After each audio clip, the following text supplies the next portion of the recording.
Okay. ನಮಸ್ಕಾರ sir. So ಎಲ್ರಿಗೂ ನಮಸ್ಕಾರ. ಡಾಕ್ಟರ್ ಖಾದರ್ ಲೈಫ್ ಸ್ಟೈಲ್ ವತಿಯಿಂದ ಈ ಒಂದು ಸೆಷನ್ಗೆ ನಿಮಗೆಲ್ಲ ಸ್ವಾಗತವನ್ನು ಕೋರ್ತಾ ಇದ್ದೀವಿ.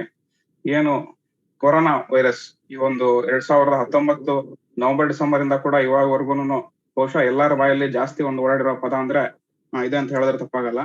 ಸೊ ಆವಾಗಿಂದನೂ ಕೂಡ ಇದೇನು ವೈರಸ್ ಇದು ಹೆಂಗೆ ಸಮಸ್ಯೆ ಕೊಡ್ತಾ ಇದೆ ಜನರಿಗೆ, ಮತ್ತೆ ಇಷ್ಟೊಂದು ಕಡಿಮೆ ಸಮಯದಲ್ಲಿ ಹೆಂಗೆ ಪ್ರಪಂಚ ಎಲ್ಲ ವ್ಯಾಪಿಸಿಕೊಂಡು ಸುಮಾರು ಜನ, ಕೋಟ್ಯಾಂತರ ಜನ ತಮ್ಮ ಪ್ರಾಣ ಕಳ್ಕೊಂಡಿದ್ದಾರೆ. ಹಂಗೆ ಸುಮಾರು ಜನ ಅದನ್ನ ಗೆದ್ದು ರಿಕವರ್ ಕೂಡ ಆಗಿದ್ದಾರೆ. ಗೆದ್ದಿರೋರು ಕೂಡ ತುಂಬಾ ಒಂದು ಕಷ್ಟಗಳನ್ನ, ಬೇರೆ ಬೇರೆ ವಿಧವಾದ ಸಮಸ್ಯೆಗಳನ್ನ ಅನುಭವಿಸಿ ಕೂಡ ನಡೀತಿದ್ದಾರೆ. ಸೊ ಹೀಗೆ ಈ ಒಂದು ರೋಗ ಹೇಗ್ ಬಂತು, ಇದು ಯಾಕೆ ಇಷ್ಟು ವೇಗವಾಗಿ ಹರಡ್ತಿದೆ, ಮತ್ತು ಇದಕ್ಕೆ ಕ್ಯೂರ್ ಏನು, ಒಂದು ಉಪಶಮನದ ಮಾರ್ಗ ಏನು ಅಂತ ಎಲ್ಲಾ ಸರ್ಕಾರ, ಸಮಾಜಗಳು ಎಲ್ಲ ಒಂದು ಗೊಂದಲದ ಇರ್ಬೇಕಾದ್ರೇನೆ ಈ ಒಂದು ಕೊರೋನಾ ಮಾತ್ರನೇ ಅಲ್ಲ, ಕೊರೋನಾಗಿನ್ನ ಮುಂಚೆ ಕೂಡ ಸುಮಾರು ಈ ರೋಗಗಳಿಗೆ ನಮ್ಮ ಒಂದು ಬೇಸಿಕ್ ಥಿಂಗ್ ಏನು ಅಂದ್ರೆ ಇಮ್ಯುನಿಟಿ, ರೋಗ ನಿರೋಧಕ ಶಕ್ತಿ ಕಡಿಮೆ ಇರೋದ್ರಿಂದಾನೇ ಈ ಒಂದು ಎಲ್ಲಾ ರೋಗಗಳು ಬರ್ತಾ ಇರೋದಕ್ಕೆ ಕಾರಣ ನಮ್ಮ ಒಂದು ಆಹಾರ ಮತ್ತೆ ಆರೋಗ್ಯದ ಸಂಪರ್ಕ ಕೊಂಡಿ ಹೆಂಗಿರ್ಬೇಕು ಅಂತ ಡಾಕ್ಟರ್ ಖಾದರ್ ಅವರು ಸುಮಾರು ವರ್ಷಗಳ ಮುಂಚೆಯಿಂದಾನೇ ನಮ್ಗೆ ಎಲ್ಲ ತಿಳಿಸ್ತಾ ಬರ್ತಾ ಇದ್ದಾರೆ. ನಮ್ಮೆಲ್ಲರಿಗೂ ಗೊತ್ತು. ಹಾಗೇನೆ ನಾವು ಲಾಸ್ಟ್ ಟೈಮ್ ಕೊರೋನಾ ಬಂದಾಗ, ಕೋವಿಡ್ ಅಂದ್ರೆ ಫಸ್ಟ್ ವೇವ್ ಏನು ಅನ್ಕೊಂಡಿದ್ವಿ ನಾವು, ಅದ್ ಬಂದಾಗ್ಲೂ ಕೂಡ ಸಾರು ನಮ್ಮ ಇಮ್ಯುನಿಟಿನ ಹೆಚ್ಚಿಸ್ಕೊಳ್ಳೋಕೆ, ನಮ್ಮ ರೋಗ ನಿರೋಧಕ ಶಕ್ತಿ ಸಹಜವಾಗಿ ಹೆಚ್ಚಿಸ್ಕೊಳ್ಳೋಕೆ ಏನು ಸಪ್ತಪತ್ರ ಕಷಾಯಗಳಾಗ್ಲಿ ಮತ್ತೆ ಕೊರೋನಾ ವೈರಸ್ ಇದನ್ನ ಪ್ರಿವೆಂಟಿವ್ ಮತ್ತೆ ಕ್ಯೂರೇಟಿವ್ ಇದನ್ನ ಹೇಗೆ ಹೋಮಿಯೋ ಒಂದು ವೈದ್ಯ ಪದ್ಧತಿಯಲ್ಲಿರುವ ಔಷಧಗಳ ಬಗ್ಗೆ ನಮ್ಗೆ 2019 ಡಿಸೆಂಬರ್ ಸಮಯದಲ್ಲಿ ನಮ್ಗೆ ತಿಳಿಸ್ಕೊಟ್ಟಿದ್ರು. ಸೊ ಆ ವಿಡಿಯೋ ಒಂದ್ಸತಿ ನೋಡ್ಕೊಂಡ್ ಬರೋಣ. So madam please. ಎಲ್ಲರಿಗೂ ನಮಸ್ಕಾರ. ಈ ವಿಡಿಯೋ ಕರೋನಾ ವೈರಸ್ ಬಗ್ಗೆ. ಎಲ್ಲರಿಗೂ ಭಯ ಹುಟ್ಟಿಸ್ತಾ ಇದ್ದಾರೆ. ಯಾರೂ ಭಯಪಡಬೇಕಾಗಿಲ್ಲ.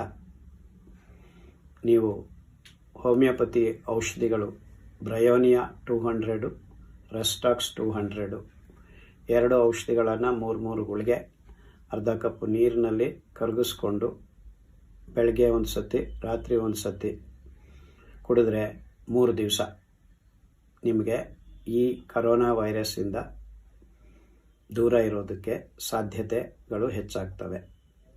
ಎರಡನೇ ಅಂಶ, ಇಲ್ಲಿ ತನಕ ಎಲ್ಲರಿಗೂ ಗೊತ್ತಿದ್ದಂಗೆ ಸಿರಿಧಾನ್ಯಗಳನ್ನು ತಿನ್ನುತ್ತಾ ಸಪ್ತ ಪತ್ರ ಕಷಾಯಗಳನ್ನು ಕುಡಿತಾ ಇದ್ದರೆ ಯಾವ ತೊಂದರೆನೂ ನಿಮಗೆ ಬರೋದಿಲ್ಲ.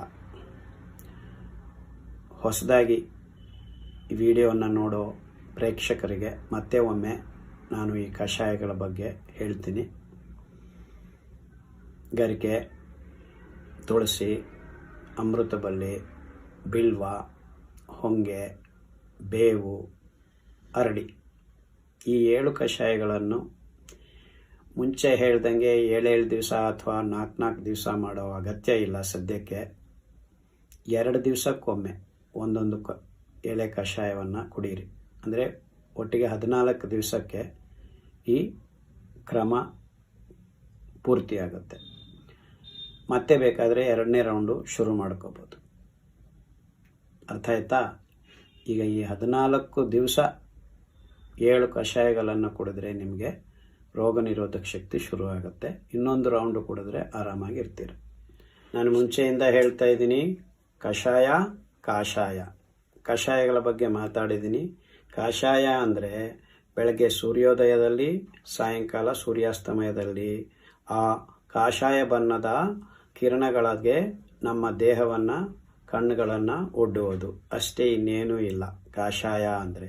ಸೊ ಕಾಷಾಯ ಮತ್ತು ಕಷಾಯ ನಮಗೆ ಒಟ್ಟಾರೆ ರೋಗ ನಿರೋಧಕ ಶಕ್ತಿಯನ್ನು ದೇಹದಲ್ಲಿ ತುಂಬುತ್ತದೆ. ನಾವು ಸಿರಿಜೀವನ ವಿಧಾನ ಕ್ರಮದಲ್ಲಿ ಜೀವನ ಮಾಡ್ತಾ ಇದ್ದರೆ ಈ ವೈರಾಣುಗಳ ಕಥೆ ನಮಗೆ ಬೇಕಾಗೇ ಇಲ್ಲ. ಏನೂ ತೊಂದರೆ ಮಾಡೋದಿಲ್ಲ. ಯಾವ ವೈರಸ್ ಬಂದರೂ ತೊಂದರೆ ಮಾಡೋದಿಲ್ಲ. ಮಾಂಸಾಹಾರಿಗಳಿಗೆ ರೋಗ ನಿರೋಧಕ ಶಕ್ತಿ ಕಮ್ಮಿ ಆಗ್ತಾ ಹೋಗ್ತಾ ಇರೋದ್ರಿಂದ ಈ ವೈರಾಣುಗಳಿಂದ ತೊಂದರೆಗಳು ಜಾಸ್ತಿ ಆಗ್ತಾ ಇವೆ ಪ್ರಪಂಚದಲ್ಲಿ. ನಾವು ಶಾಕಾಹಾರಿಗಳಾಗಿದ್ರೂ ಈ ಮಾಂಸಾಹಾರಿಗಳಿಗೆ ಬಂದಿದ್ದ ವೈರಾಣು ರೋಗಗಳು ನಮಗೆ ಹರಡೋ ಸಾಧ್ಯತೆಗಳು ಹೆಚ್ಚಾಗ್ತಾ ಇವೆ. ಅಷ್ಟೇ ಅಲ್ಲದೆ ನಾವು ಶಾಕಾಹಾರಿಗಳಾಗಿದ್ರೂ ನಮ್ಮ ಹೊಟ್ಟೆಗೆ, ನಮ್ಮ ಮನೆಗಳಿಗೆ ಈ ಮಾಂಸಾಹಾರ ಪದಾರ್ಥಗಳು ಈ ಆಧುನಿಕ ಪದ್ಧತಿಯಲ್ಲಿ ಪಾರಿಶ್ರಾಮಿಕ ವಿಧಾನದಲ್ಲಿ ಹೆಂಗೋ ಬಂದು ಸೇರ್ಕೊಳ್ತಾ ಇವೆ. ಅಂದರೆ ನಿಮಗೆ ಗೊತ್ತಿಲ್ಲದೇನೆ ಮಾಂಸಾಹಾರ ಪದಾರ್ಥಗಳಿಂದ ತಯಾರಾಗ್ತಾ ಇರೋ ಅಂಶಗಳು ನಿಮ್ಮ ಬಾಯಿಗೆ ಹೋಗ್ತಾ ಇವೆ. ಸೊ ಈ 2 ಕಾರಣಗಳಿಂದ ನಾವು ಜೋಪಾನವಾಗಿ ಇರಬೇಕು. ದುರದೃಷ್ಟವಶಾತ್ ನಿಮಗೆ ಕರೋನಾ ವೈರಸ್ಸಿಂದ ಸಾಂಕ್ರಾಮಿಕ ರೋಗ ಹರಡಿಬಿಟ್ಟಿದೆ ಅಂತ ಗೊತ್ತಾದರೆ ನಿಮಗೆ ಹೋಮಿಯೋಪತಿಯಲ್ಲಿ 3 ಔಷಧಿಗಳಿವೆ. Arsenic album 200, bryonia 200, phosphorus 200. ಏನಕ್ಕೂ ನೀವು ಒಳ್ಳೆ ಹೋಮಿಯೋಪತಿ ವೈದ್ಯರನ್ನು ಸಂಪ್ರದಿಸುವುದು ಅತಿ ಮುಖ್ಯವಾಗಿರುವಂಥ ಸಲಹೆ. ಕೊನೆಯದಾಗಿ, ಶಾಕಾಹಾರಿಗಳಾಗೋಣ, ನಿರ್ಭೀತರಾಗಿ ಜೀವನ ಮಾಡೋಣ. ವಂದನೆಗಳು. ಸೊ ಈಗ ನಾವು ಒಂದು ಹೋದ ವರ್ಷ ತಿಳಿಸಿರ್ತಕ್ಕಂಥ ಒಂದು ಸೊಲ್ಯೂಷನ್ ಅನ್ನ ನೋಡಿದ್ವಿ. ಇವಾಗ ಏನಿದೆ, ಈ ಸುಮಾರು 1.5-2 ತಿಂಗಳಿಂದ ಸೆಕೆಂಡ್ ವೇವ್ ಅಂತ ಹೇಳ್ತಿದ್ದಾರೆ. ಕೋವಿಡ್ 2ನೇ ಅಲೆ ಅಂತ. ಇದು ಮೊದಲಿಗಿಂತ ಹೆಚ್ಚು ಭಯಾನಕವಾಗಿದೆ ಅಂತ, ಮತ್ತೆ ಈವನ್ ಪ್ರಮಾದಕರವಾಗಿದೆ ಅಂತ ಕೂಡ ಎಲ್ಲ ಹೇಳ್ತಿದ್ದಾರೆ. ಸೊ ಎಲ್ಲಾರು ಇವಾಗ ಗೊಂದಲಕ್ಕೀಡಾಗಿದ್ದಾರೆ. ಸೊ ಹೆಚ್ಚು ಭಯ ಪಡ್ತಿದ್ದಾರೆ ಆಕ್ಚುಲಿ. ಸೊ ಇದರಿಂದ ಇದು ಏನು ವಾಸ್ತವಿಕತೆ ಏನು, ಮತ್ತು ಇದರಿಂದ ನಮ್ಮನ್ನು ನಾವು ಹೇಗೆ ಕಾಪಾಡ್ಕೋಬೇಕು ಅಂತ ಇವಾಗ ನಾವು ಈ ಸೆಷನ್ ಅನ್ನ ಇಟ್ಟಿದೀವಿ. ಸೊ ಇದನ್ನ ನಾವು ಡಾಕ್ಟರ್ ಖಾದರ್ ಅವರಿಂದ ಇವಾಗ ಇದ್ರ ಬಗ್ಗೆ, ಈ ಸೆಕೆಂಡ್ ವೇವ್ ಬಗ್ಗೆ ಸ್ವಲ್ಪ ಮಾರ್ಗದರ್ಶನ ತಿಳಿಯೋಣ. So sir, over to you sir. ಸಂತೋಷ. ಎಲ್ಲರಿಗೂ ನಮಸ್ಕಾರ. ತುಂಬಾ ದಿವಸ ಆಯ್ತು ಕನ್ನಡದವರ ಜೊತೆ ಮಾತಾಡಿ. ಈಗ 2ನೇ ಅಲೆ, ಎಲೆ, ಪದರ, ಬೇರೆ ಬೇರೆ ಪದಗಳು ಬಳಸ್ಕೊಂಡು ಜನರನ್ನ ಮತ್ತೆ ಭಯಕ್ಕೆ ಒಳಪಡಿಸ್ತಾ ಇದ್ದಾರೆ. ನಾನು ಮೊದಲಿಂದ ಹೇಳ್ತಾ ಇದ್ದೀನಿ, ಅಲೋಪತಿಕ್ ಸಿಸ್ಟಮ್ ಎಸ್ಟಾಬ್ಲಿಷ್ಮೆಂಟು ಬರೀ ಬಿಸ್ನೆಸ್, ನಿಜಾಂಶಗಳು ತುಂಬಾ ಕಮ್ಮಿ. ಎಲ್ಲದನ್ನೂ ಬಿಸ್ನೆಸ್ ಕಡೆಗೆ ತಗೊಂಡು ಹೋಗಿ ಬಿಡ್ತಾ ಇದ್ದಾರೆ. 2ನೇ ಅಲೆ ಬಂದಿದೆ ಅಂದ್ರೆ ಏನು? Some strains are developing.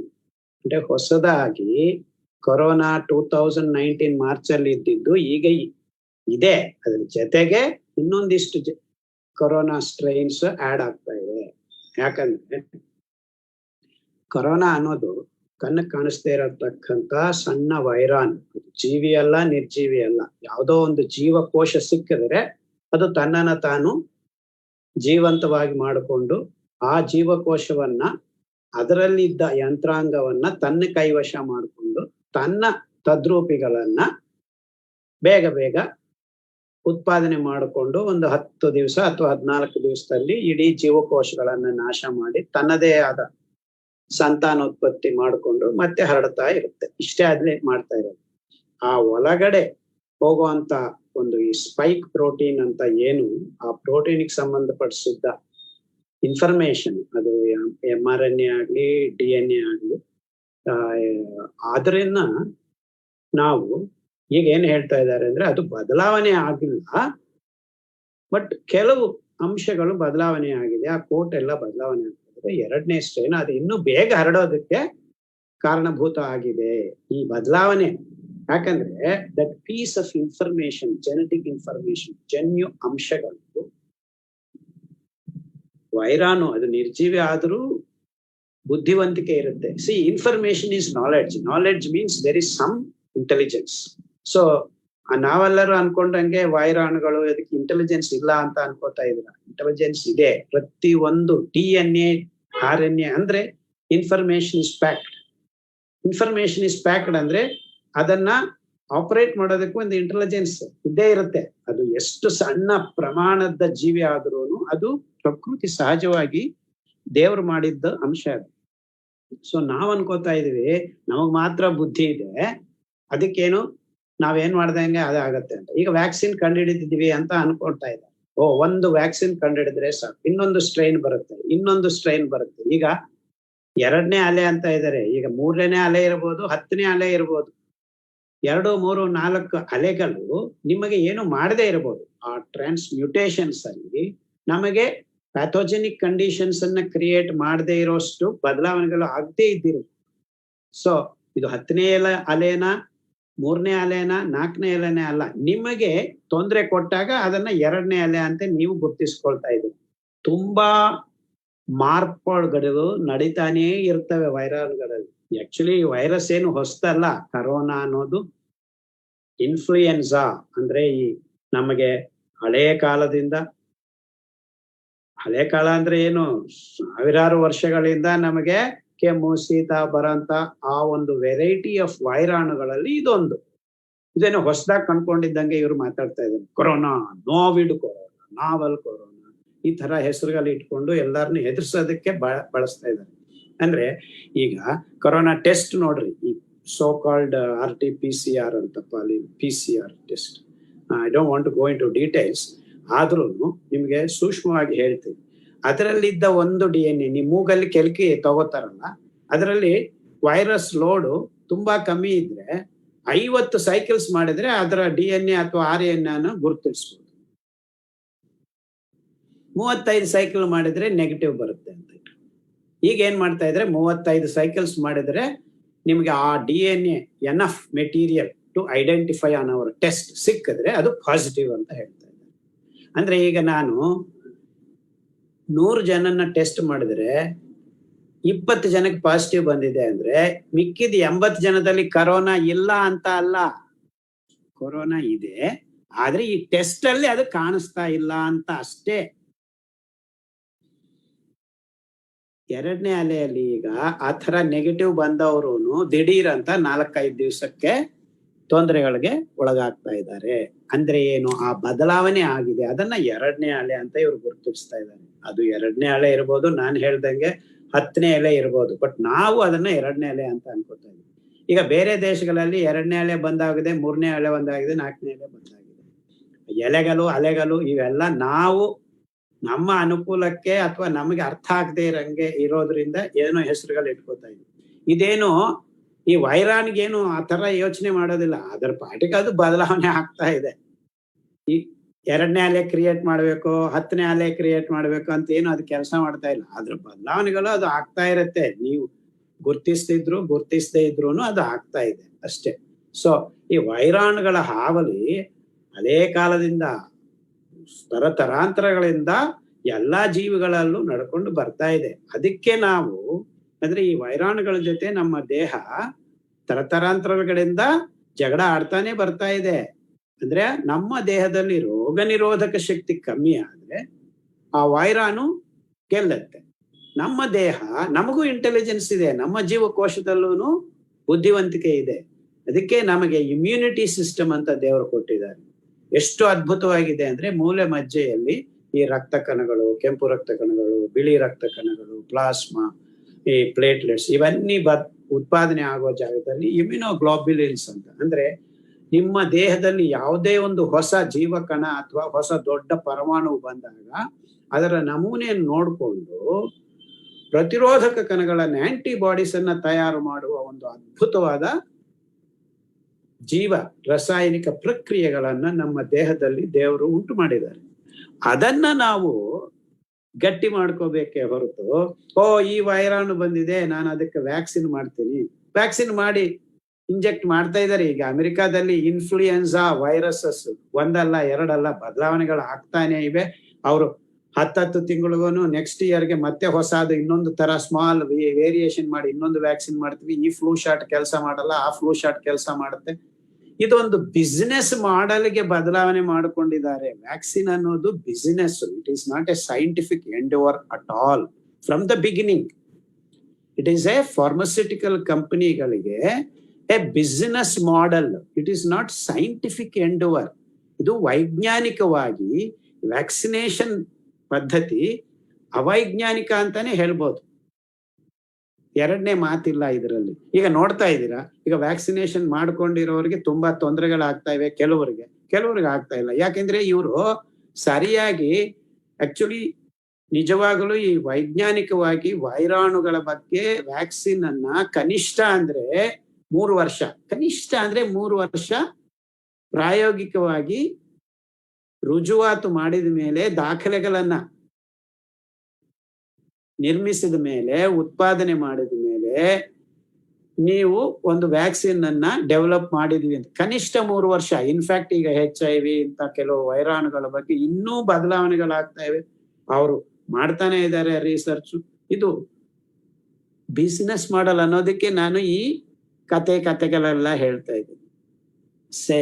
ಯಾವುದೇ ವೈರಾಣು ಬಗ್ಗೆ ನಾವು ವ್ಯಾಕ್ಸಿನ್ ನ ಹುಡುಕೋದೇ ಅವೈಜ್ಞಾನಿಕ. ನಿಜವಾಗಲೂ ನಾವೆಲ್ಲರೂ ಮಾಡಬೇಕಾಗಿದ್ದು ಇಷ್ಟೊತ್ತಿಗೆ ನಮ್ಮ ದೇಹದಲ್ಲಿ ರೋಗ ನಿರೋಧಕ ಶಕ್ತಿಯನ್ನ ಗಟ್ಟಿ ಮಾಡ್ಕೊಳ್ಳೋದು ಹೆಂಗೆ ಅಂತ ಕಳೆದ 50 ವರ್ಷದಲ್ಲಿ ರಿಸರ್ಚ್ ಮಾಡಬೇಕು. ಅದಕ್ಕೆ ಕಳೆ ಹಾಕಬೇಕಾಗಿದ್ದ ವಿಷಯವನ್ನ ಜನರಿಗೆ ತಿಳಿಸಿದ್ರೆ ಈ ಗೊಂದಲಗಳು ಇರೋದೇ ಇಲ್ಲ. ಅದೇ ವಿಷಯ ನಾನು 15 ವರ್ಷದ ಹಿಂದೆನೆ ಈ ಡೆಂಗು, ಚಿಕನ್ ಗುನ್ಯಾ, H1N1, H5N1 ಈ ಕಾಯಿಲೆಗಳೆಲ್ಲ ಬಂದು ಹೋಗ್ತಾ ಇವೆ. ಇವೆಲ್ಲ ಡ್ರಾಮಾ ಆಡ್ಕೊಂಡು ನಾವು ವ್ಯಾಕ್ಸಿನ್ ಅಂತ ಹಿಂದೆ ಹೋಗ್ತಾ ಇದೀವಿ. ಆದ್ರೆ ಆಗಿದ್ದೇನ್ ನೋಡ್ರಿ. Okay.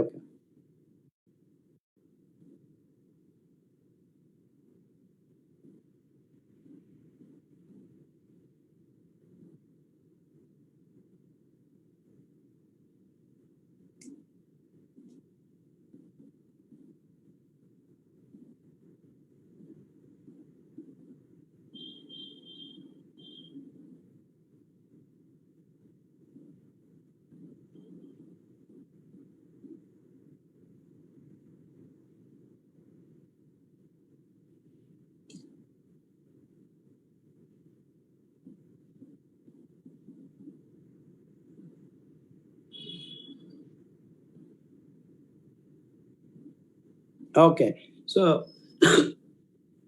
Sorry for the disturbance. So ನಾವೆಲ್ಲ ಏನ್ ಮಾಡ್ತಾ ಇದೀವಿ, ಈ ವೈರಾಣುಗಳ ಹಾವಳಿ ಹೆಚ್ಚಾಗ್ತಾ ಇದ್ದಂಗೆ ನಮಗೆ ಪ್ಯಾಥೋಜೆನಿಕ್ ಕಂಡೀಷನ್ಸ್ ಕ್ರಿಯೇಟ್ ಆದಾಗ ಅದನ್ನ ಎಂಡಮಿಕ್, ಪ್ಯಾಂಡಮಿಕ್ ಅಲ್ಲೆಲ್ಲ ಡಿಸೈಡ್ ಮಾಡ್ತೇವೆ. ಪ್ಯಾಂಡಮಿಕ್ ಅಂದ್ರೆ ಏನು? ಇಡೀ ಪ್ರಪಂಚ ಹರಡಿರೋದು ಅಂತ. ಆಕ್ಚುಲಿ ಏನಾಗಿದೆ ಗೊತ್ತಾ, ಇಷ್ಟು ದಿವಸ ಎಲ್ಲ ಎಂಡಮಿಕ್ ಆಗಿ ಆಯಾಯ ಜಾಗಗಳಲ್ಲಿ ಇದ್ದ ಈ ವೈರಾಣುಗಳ ರೋಗಗಳ ಹಾವಳಿ ಹೆಚ್ಚಾಗಿದ್ದು ಒಂದೇ ಒಂದು ಕಾರಣಕ್ಕೆ. ಯಾವ್ದು ಗೊತ್ತಾ? ಕೊರೋನಾ ದೊಡ್ಡದಾಗಿದೆ, ಅದಕ್ಕೆ ಸ್ಟ್ರೆಂತ್ ಇದೆ ಅಂತ ಏನಿಲ್ಲ. It's also a very weak virus. ಆಗಿದ್ದು ಮೋಸ ಏನೆಲ್ಲಿದೆ ಅಂದ್ರೆ ಈ ಡಿಜಿಟಲೈಸೇಷನ್, ಎಲ್ಲಾರನ್ನೂ ಸ್ಮಾರ್ಟ್ ಫೋನ್ ಕೈಯಲ್ಲಿ ಇಟ್ಕೊಂಡಿರೋದ್ರಿಂದ ಈ ಕಂಪನಿಗಳು ಎಲ್ಲಾರ್ಗು ಭಯ ಹುಟ್ಟಿಸ್ದಂಗೆ ಗ್ರಾಫಿಕ್ಸ್ ಮಾಡೋದು. ಈ ವ್ಯಾಕ್ಸಿನ್, ಈ ಕೊರೋನಾ ವೈರಸ್ ಇಲ್ಲಿಂದ ಇಲ್ಲಿಗೆ ಬರುತ್ತೆ, ಗಾಳಿಯಲ್ಲೇ ಎಲ್ಲ ಇರೋದು. ಗಾಳಿಯಲ್ಲಿ ಇನ್ನೆಲ್ಲಿ ಇರುತ್ತೆ ಅದು? ಗಾಳಿಯಲ್ಲಿ ಎಲ್ಲಾರ್ಗು ಈ ಗ್ರಾಫಿಕ್ಸ್ ಮಾಡಿ ತೋರ್ಸೋದು. ಅಲ್ಲಿ ಮುಟ್ಬೇಡ, ಇಲ್ಲಿ ಮುಟ್ಬೇಡ, ಅದು ಮಾಡ್ಬೇಡ, ಇದು ಮಾಡ್ಬೇಡ, ಮೂತಿಗೆ ಮಾಸ್ಕ್ ಹಾಕು. ಎಲ್ಲಾರು ಮಾಸ್ಕ್ ಹಾಕೊಂಡು 1 ವರ್ಷ ತಿರುಗಾಡ್ತಾ ಇದ್ದಾರೆ. ಮತ್ತೆ ಏನಾಗಿದೆ? ಎಲ್ಲಾರ್ಗು ಬರ್ತಾನೆ ಇದೆ. ಏನು ಉಪಯೋಗ? ಏನಾದ್ರೂ ಹೇಳಿದ್ರೆ ಮಾಸ್ಕ್ ಹಾಕೋದಕ್ಕೆ ಕಮ್ಮಿ ಬಂದಿದೆ. ಏನ್ ಕಮ್ಮಿ, ಏನ್ ಹೆಚ್ಚು? ಜನ ಸಾಯ್ತಾನೆ ಇದ್ದಾರೆ ಅಲ್ವಾ? ಅಂದ್ರೆ ಏನು? ಜನಕ್ಕೆ ರೋಗ ನಿರೋಧಕ ಶಕ್ತಿ ಕಮ್ಮಿ ಆಗ್ತಾ ಬರ್ತಾ ಇದೆ ಕಳೆದ 50 ವರ್ಷದಿಂದ. In fact it is bigger problem. ಇಡೀ ಮಾನವ ಜಾತಿ ಮಾಂಸಾಹಾರದ ಕಡೆಗೆ ಕಳೆದ 50 ವರ್ಷಗಳಿಂದ ಕೃತಕ ಮಾಂಸವನ್ನ ತಯಾರು ಮಾಡುವ ಈ ಬಯೋಟೆಕ್ನಾಲಜಿ ಪದ್ಧತಿಗಳಿಗೆ ಮೊರೆ ಹೋಗಿ ಭಾರತ ದೇಶ ಇವತ್ತಿಗೂ ಇನ್ನೂ ಶಾಕಾಹಾರಿ ದೇಶ ಅಂತಾನೆ ಹೇಳ್ಕೋಬೇಕು. ಆದ್ರೆ ಈಗ ಭಾರತ ದೇಶದಲ್ಲಿ ಅತಿ ಹೆಚ್ಚಾಗಿ ಗೊಂದಲ ಆಗ್ತಾ ಇದೆ ಅಂತ ಈ ಮಾಧ್ಯಮಗಳು ಬಿಂಬಿಸ್ತಾ ಇವೆ. ಇನ್ಫ್ಯಾಕ್ಟ್ ಕೊರೋನಾ ಇಲ್ಲ ಅಂತ ಹೇಳ್ಬೇಕಂದ್ರೆ ಈ ಮಾಧ್ಯಮಗಳು 4 ದಿವಸ ಟಿವಿ ಸ್ವಿಚ್ ಆಫ್ ಮಾಡಿದ್ರೆ ನಾವು ಕೊರೋನಾ ಇರೋದಿಲ್ಲ ನಿಮಗೆ. ಅಂದ್ರೆ ಅದರದ ಹಾವಳಿ ಹೆಚ್ಚೇನಿಲ್ಲ. ಆಕ್ಚುಲಿ 100 ಜನಕ್ಕೆ ಅದು ಸಾಂಕ್ರಾಮಿಕ ರೋಗವಾಗಿ ಬಂದಿದ್ರೆ, ಕೊರೋನಾ ಪಾಸಿಟಿವ್ ಬಂದ್ರೆ ತೊಂದರೆ ಆಗೋದು 1.2 to 1.8% ಪೀಪಲ್ಗೆ ಮಾತ್ರನೇ. ಅಷ್ಟಕ್ಕಿಂತ ಜಾಸ್ತಿ ಇಲ್ಲ ಇದು.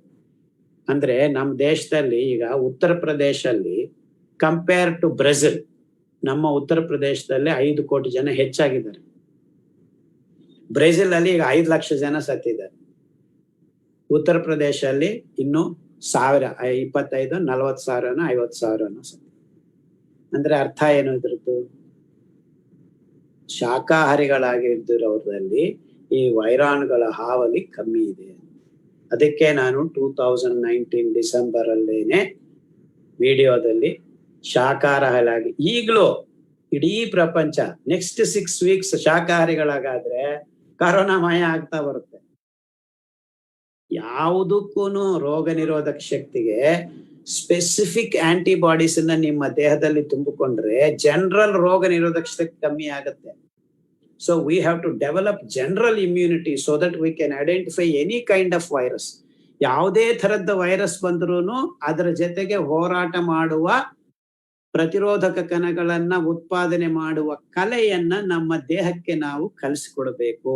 ಆ ವಿಚಾರವನ್ನ, ಆ ವಿಷಯವನ್ನ, ಅದಕ್ಕೆ ಬೇಕಾಗಿದ್ದ ಅಂಶಗಳನ್ನ ನಾವು ಇಡೀ ಮಾನವ ಜಾತಿಗೆ ತಲುಪಿಸ್ಬೇಕು. ಅದೊಂದೇ ನಿಜವಾದ ದಾರಿ. ಇನ್ನು ಮುಂದೆ ಬರುವ ವೈರಾಣುಗಳ ಹಾವಳಿ ಇದಕ್ಕಿಂತ ಹೆಚ್ಚಾಗಿರ್ಬೋದು. ಕರೋನಾಕ್ಕಿಂತ 10 ಪಟ್ಟು ಮಾರಣಾಂತಕವಾಗಿದ್ದ ವೈರಾಣುಗಳು ಬರಬಹುದು. ಅವಾಗ ಏನ್ ಮಾಡ್ತೀರಾ? ಮತ್ತೆ ಇನ್ನೊಂದು ವ್ಯಾಕ್ಸಿನ್ಗೆ ಯೋಚನೆ ಮಾಡ್ತೀರಾ? ಅದಕ್ಕೆ 4 ವರ್ಷ ಬೇಕು. ಸೊ 4 ವರ್ಷ ಈಗ ಒದ್ದಾಡ್ತಾ ಇದ್ದೀರಿ. ಈಗಲೂ ಸರಿಯಾದ ವೈರಸ್ ವ್ಯಾಕ್ಸಿನ್ ನಿಮ್ಗೆ ಇನ್ನೂ ಸಿಕ್ಕಿಲ್ಲ, ಇನ್ನೂ ಗೊತ್ತಿಲ್ಲ. ಇನ್ನು 2-3 ವರ್ಷ ಆದ್ಮೇಲೆನೆ ಗೊತ್ತಾಗೋದು ಈ ವ್ಯಾಕ್ಸಿನ್ ನಿಜವಾಗ್ಲೂ ಕೆಲಸ ಮಾಡ್ತಾ ಇದೆಯಾ ಇಲ್ವಾ ಅಂತ. ದಿಢೀರ್ ಅಂತ ವಾಣಿಜ್ಯೀಕರಣಕ್ಕೆ ಬೇಕಾಗಿರೋದಂತ ಇವ್ರನ್ನೆಲ್ಲ ಪರ್ಮಿಷನ್ಸ್ ಪ್ರತಿಯೊಬ್ಬರು FDA ಕೊಡುತ್ತೆ, ಇವರು ಕೊಡ್ತಾರೆ, ICMR, IAMR ಎಲ್ಲ ಆರ್ಗನೈಸೇಷನ್ಸ್, WHO ಎಲ್ಲರೂ ಕೊಡ್ತಾ ಇದ್ದಾರೆ. ಬಟ್ ನಿಜವಾದ ಅಂಶ ತೇಲಿ ಬರೋದು ಇನ್ನೂ 2-3 ವರ್ಷ ಆದ್ಮೇಲೆ ವ್ಯಾಕ್ಸಿನ್ ತಗೊಂಡ ಮೇಲೆ ಅಲ್ವಾ? ಸೊ ಅವೈಜ್ಞಾನಿಕವಾಗಿ ನಾವು ಒಂದೇ ಅಂಶವನ್ನ ತಲೆ ಮೇಲೆ ಹಾಕೊಂಡು ಇಡೀ ಪ್ರಪಂಚ ಎಷ್ಟು ಮೂಢರಾಗಿ ಪ್ರಯಾಣ ಮಾಡ್ತಾ ಇದೀವಿ ಅಂದ್ರೆ ನನಗಂತೂ ನಗು ಬರ್ತಾ ಇರುತ್ತೆ. When the solution is very simple. అంటే ಪರಿಷ್ಕಾರ ತುಂಬಾ ಸರಳವಾಗಿದೆ.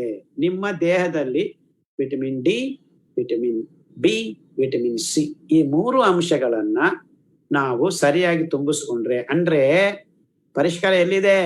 ನಿಮ್ಮ ಊಟದಲ್ಲಿದೆ, ನಿಮ್ಮ ಪೌಷ್ಟಿಕ ಅಂಶಗಳ ಮೇಲೆ ನಿಂತಿದೆ. ಸೊ ಅದಕ್ಕೆ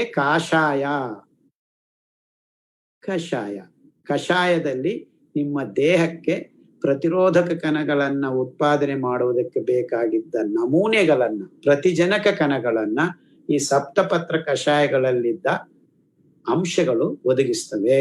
ಆವಾಗ ನಮಗೆ ಜನರಲ್ ಇಮ್ಯುನಿಟಿ ಮೇಲೆ ಬರುತ್ತೆ. ಅಂದ್ರೆ 2 ರೌಂಡ್ ಈ 7 ಕಷಾಯಗಳನ್ನ ಕುಡಿಯೋದ್ರಿಂದ 28 ದಿವಸದಲ್ಲಿ ಆಲ್ಮೋಸ್ಟ್ ಎಲ್ಲಾರ್ಗು ಈ ಪ್ರತಿರೋಧಕ ಕಣಗಳನ್ನ, ಯಾವುದೇ ವೈರಸ್ ಅನ್ನ ಎದುರಿಸ್ಕೊಳ್ಳೋದಕ್ಕೆ, doesn't matter corona 19, corona 28, doesn't matter. ಯಾವುದೇ ವೈರಸ್ ಆಗಲಿ, ಕೊರೋನಾ ಏನು ಇನ್ನು ಬೇರೆದೇನಾದ್ರೂ ಬರ್ಲಿ, ಅದನ್ನ ನಾವು ಎದುರಿಸ್ಬೇಕು. ಅಂತ ರೋಗ ನಿರೋಧಕ ಶಕ್ತಿನ ಉತ್ಪಾದನೆ ಮಾಡೋದಕ್ಕೆ ಬೇಕಾಗಿರೋದು ಮೂಲವಾಗಿ ಈ 3 ಅಂಶಗಳು. ಮೂಲವಾಗಿ ಇನ್ನು ಎಲ್ಲ ಬರುತ್ತೆ, ಆದ್ರೆ ಸಿರಿಧಾನ್ಯಗಳನ್ನ ಮೂಲ ಆಹಾರವಾಗಿ ನಾವು ಅಂಬಲಿ ಮಾಡಿಕೊಂಡು ಕುಡಿದ್ರೆ, ಅಂಬಲಿ ಬಗ್ಗೆ ಮೊನ್ನೆ ಮಾತಾಡಿದ್ದೀನಿ, ತುಂಬಾ ಕಡೆ ಮಾತಾಡಿದ್ದೀನಿ. ಇನ್ಫ್ಯಾಕ್ಟ್ ನಾವು ಇಂಟರ್ನ್ಯಾಷನಲ್ ಮೀಟ್ ಬೆಂಗಳೂರು ಪ್ಯಾಲೇಸ್ ಅಲ್ಲಿ ಅರ್ಧ ಗಂಟೆ ಅಂಬಲಿ ಬಗ್ಗೆ ಕನ್ನಡದವ್ರ ಜೊತೆ ಮಾತಾಡಿದ್ದೀನಿ. ಅಂಬಲಿ ಅಷ್ಟು ಒಳ್ಳೆ ಆಹಾರ, ಎಸ್ಪೆಷಲಿ ಈ ಕರೋನಾ ಅಂತ ಟೈಮಲ್ಲಿ ಇನ್ನು ಯಾವುದೋ ಆಹಾರ ನಿಮಗೆ ಕೊಡೋದಿಲ್ಲ. ನಿಮ್ಮ ರೋಗ ನಿರೋಧಕ ಶಕ್ತಿಯನ್ನು ಹೆಚ್ಚು ಮಾಡಿಕೊಳ್ಳೋದಕ್ಕೆ ಬೇಕಾಗಿರೋ ಎಲ್ಲಾ ಅಂಶಗಳನ್ನ ಅಂಬಲಿ ನಿಮ್ಮ ದೇಹಕ್ಕೆ ಕೊಡುತ್ತೆ. ಸೊ ಎಸ್ಪೆಷಲಿ ಆರ್ಕ ಅಂಬಲಿ ನಿಮ್ಮ ಮೂಲೆ ಮಜ್ಜೆಯನ್ನ, ರಕ್ತ ಶುದ್ಧಿಯನ್ನ ಮಾಡತಕ್ಕಂತ ಅದ್ಭುತವಾದ ಅಂಶಗಳು ಇಟ್ಕೊಂಡಿರೋ ಈ ಆರ್ಕ ಅಂಬಲಿ ನೆಕ್ಸ್ಟ್ 3 ವೀಕ್ಸ್ ದಿವಸ 1 ಲೋಟ 2 ಲೋಟ ಕುಡೀರಿ. ಅಂಬಲಿ ಅಂದ್ರೆ ಎಲ್ಲರಿಗೂ ಗೊತ್ತಿದೆ ಅಂತ ಅನ್ಕೊಂಡಿದ್ದೀನಿ. ರಾತ್ರಿ 1 ಲೋಟ ಅಕ್ಕಿಗೆ 10 ಇಂದ 15 ಲೋಟ ನೀರು ಹಾಕಿ ನೆನೆಸಿ, ಅದನ್ನ ಬೆಳಗ್ಗೆ ಎದ್ದು ಸಣ್ಣ ಉರಿಯಲ್ಲಿ ಮಣ್ಣಿನ ಮಡಿಕೆಯಲ್ಲಿ ಕುದಿಸಿ ತಣ್ಣಗಾಗ್ತಾ ಇದ್ದಂಗೆ ಒಂದು ಖದ್ದರ್ ಬಟ್ಟೆ ಅದರ ಮೂತಿಗೆ ಕಟ್ಬಿಟ್ಟು, ಬಿಸಿಲು ಕಾಲ ಆದ್ರೆ 6-7 ಗಂಟೆ, ಚಳಿಗಾಲ ಆದ್ರೆ 12 ಗಂಟೆ ಇಟ್ರೆ ಅದು ಅಂಬಲಿ ಆಗುತ್ತೆ. ಆಮೇಲೆ ಅದಕ್ಕೆ ಬೇಕಾದ್ರೆ ನೀವು ಉಪ್ಪಿನಕಾಯಿ ಅತಿ ಮುಖ್ಯ. ವಿಟಮಿನ್ ಸಿ ಬೇಕು. ಅದು ಮಾವಿನಕಾಯಿ ಉಪ್ಪಿನಕಾಯಿ ಇರ್ಬೋದು, ನಿಂಬೆಹಣ್ಣು ಉಪ್ಪಿನಕಾಯಿ ಇರ್ಬೋದು, ನೆಲ್ಲಿಕಾಯಿ ಉಪ್ಪಿನಕಾಯಿ, ಯಾವ್ದೋ ಒಂದು ಉಪ್ಪಿನಕಾಯಿ ಜೊತೆ ತಿನ್ರಿ. ನಿಮ್ಗೆ vitamin C, vitamin B12 and ಬಿಸಿಲಿಗೆ ಕೂತ್ಕೊಳ್ರಿ. ಬೇಕಾದ್ರೆ ಬೆಳಿಗ್ಗೆ ನಿಮ್ಮ ಮನೆ ಮೇಲೆ ಹೋಗಿ ಅಂಬಲಿ ತಗೊಂಡು ಉಪ್ಪಿನಕಾಯಿ ಹಾಕೊಂಡು ಬಿಸಿಲಲ್ಲಿ ಕೂತ್ಕೊಂಡು ಊಟ ಮಾಡ್ರಿ. ಇಲ್ಲ ಸಾಯಂಕಾಲ ಸೂರ್ಯಾಸ್ತಮಯ ಟೈಮದಲ್ಲಿ 1 ಲೋಟ ಅಂಬಲಿ ಈ ತರ ಉಪ್ಪಿನಕಾಯಿ, ಅಷ್ಟೇ ನಿಮ್ಗೆ ಬೇಕಾಗಿರೋದು. ಎಷ್ಟು ಸಿಂಪಲ್ ನೋಡ್ರಿ.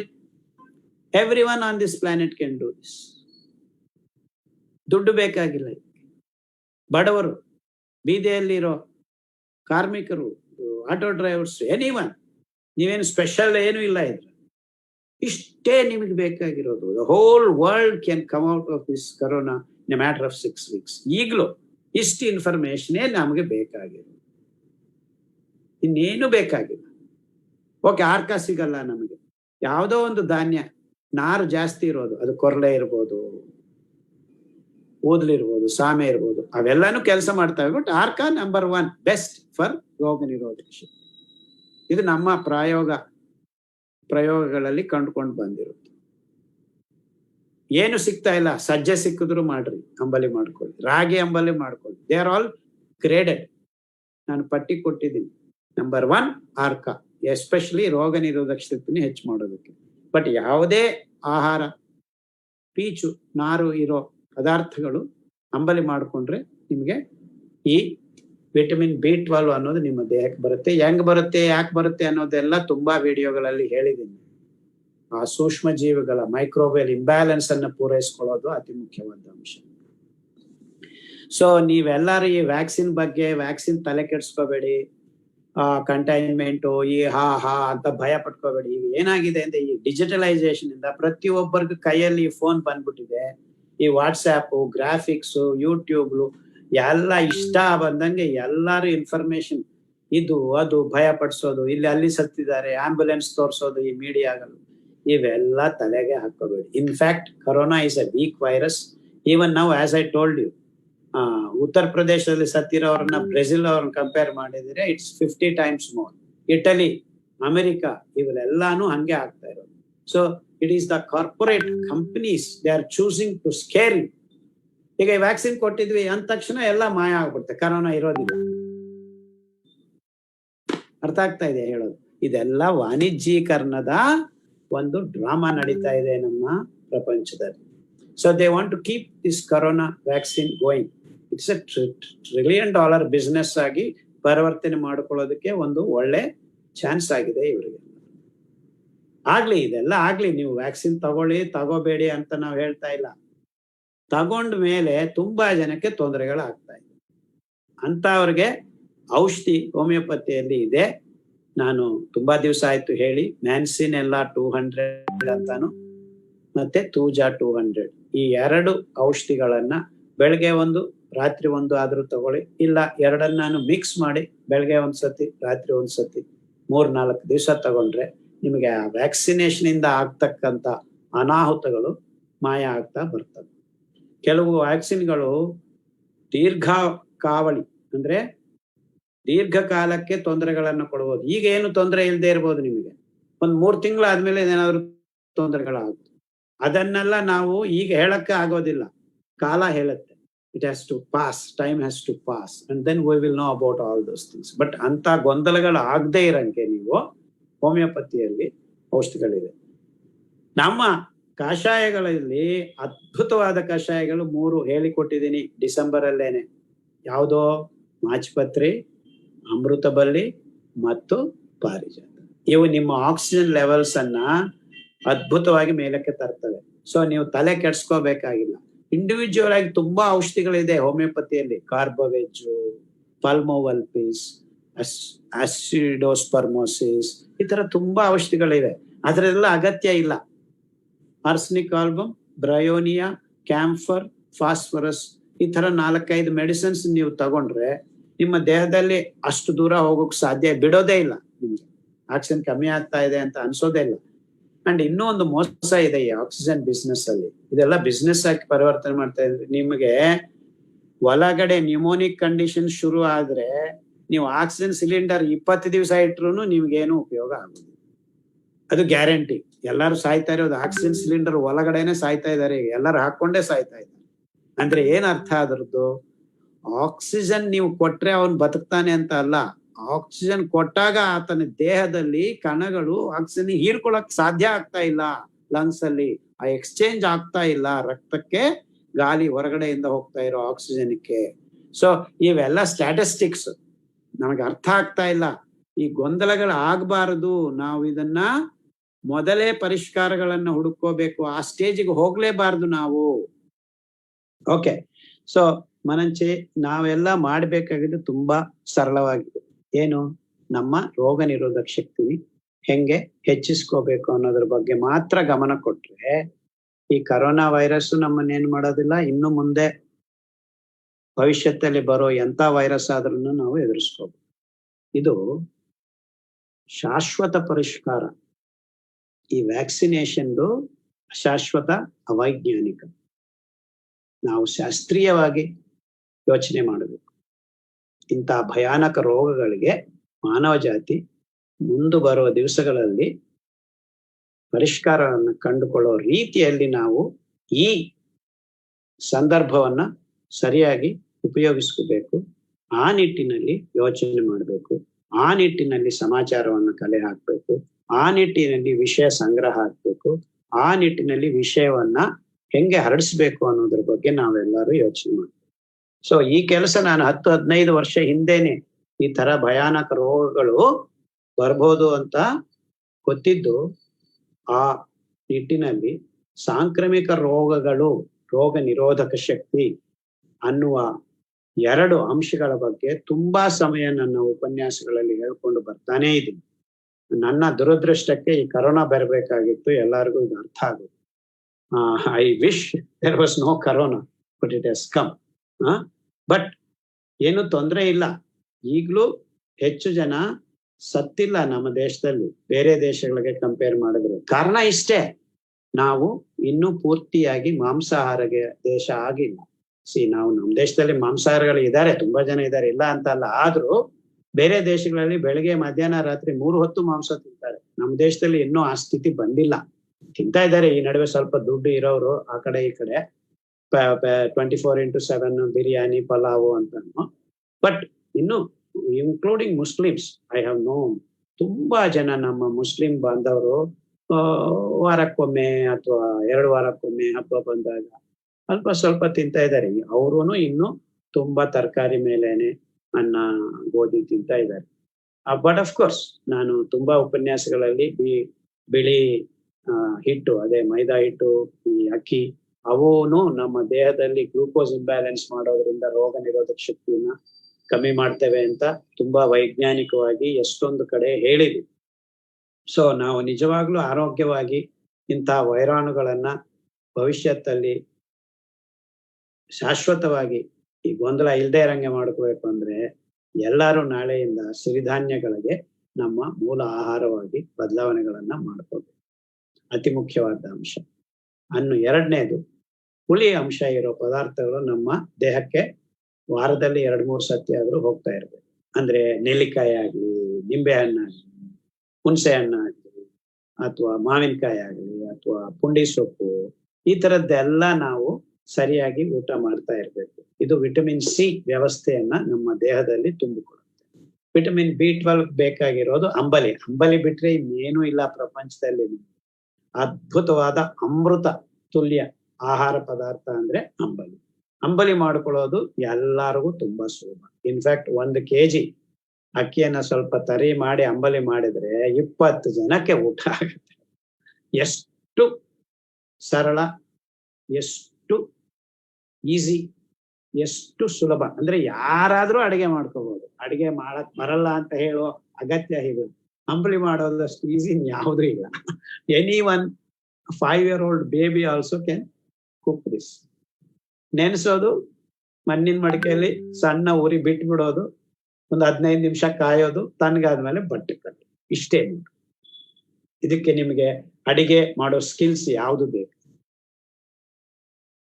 ಉಪ್ಪಿನಕಾಯಿ ಇಲ್ಲ ಅಂದ್ರೆ ಸುಮ್ನೆ ಒಂದು ಮಾವಿನಕಾಯಿ ಕಚ್ಕೊಂಡು ತಿನ್ರಿ, ನೆಲ್ಲಿಕಾಯಿ ಕಚ್ಕೊಂಡು ತಿನ್ರಿ, ಅಥವಾ ನಿಂಬೆ ಹಣ್ಣು ಹಿಂಡ್ಕೊಂಡು ಕುಡೀರಿ, ಅಷ್ಟೇ ಸಾಕು.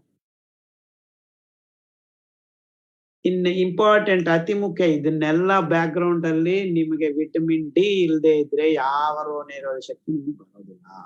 ಇನ್ಫ್ಯಾಕ್ಟ್ ಪ್ರಪಂಚದಲ್ಲಿ ಈಗ ವಿಟಮಿನ್ B12, ವಿಟಮಿನ್ ಡಿ ಕಮ್ಮಿ ಆಗಿರೋದಕ್ಕೆ ನನ್ನ ಅಭಿಪ್ರಾಯದಲ್ಲಿ ವೈಜ್ಞಾನಿಕವಾಗಿ ತುಂಬಾ ಜನ ವೈರಾಣುಗಳ ಹಾವಳಿಯಿಂದ ಬಚಾವ್ ಆಗ್ತಾ ಇಲ್ಲ ಅನ್ನೋದ್ರಲ್ಲಿ 2ನೇ ಮಾತೇ ಇಲ್ಲ.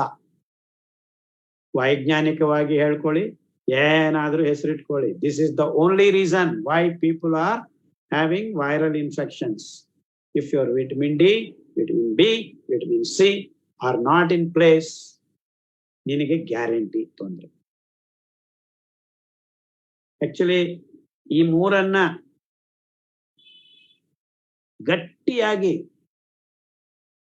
ಅರಿವಿಂದ ಆಹಾರದಲ್ಲಿ ಒದಗಿಸ್ಕೊಂಡಿರೋರಿಗೆ not even not even get cold and cough ಬರೋದಿಲ್ಲ.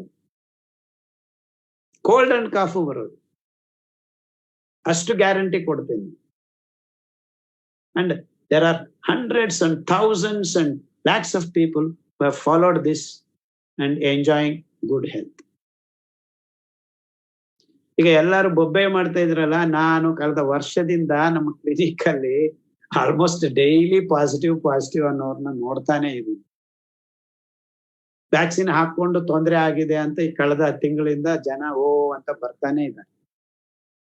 ಅಂದ್ರೆ ವ್ಯಾಕ್ಸಿನ್ ಕೆಲಸ ಮಾಡ್ತಾ ಇಲ್ಲ ಅಂತ ನಾನು ಹೇಳ್ತಾ ಇಲ್ಲ, ಕೆಲವರಿಗೆ ತೊಂದರೆ ಆಗತ್ತೆ. Vaccine may be working for this particular strain.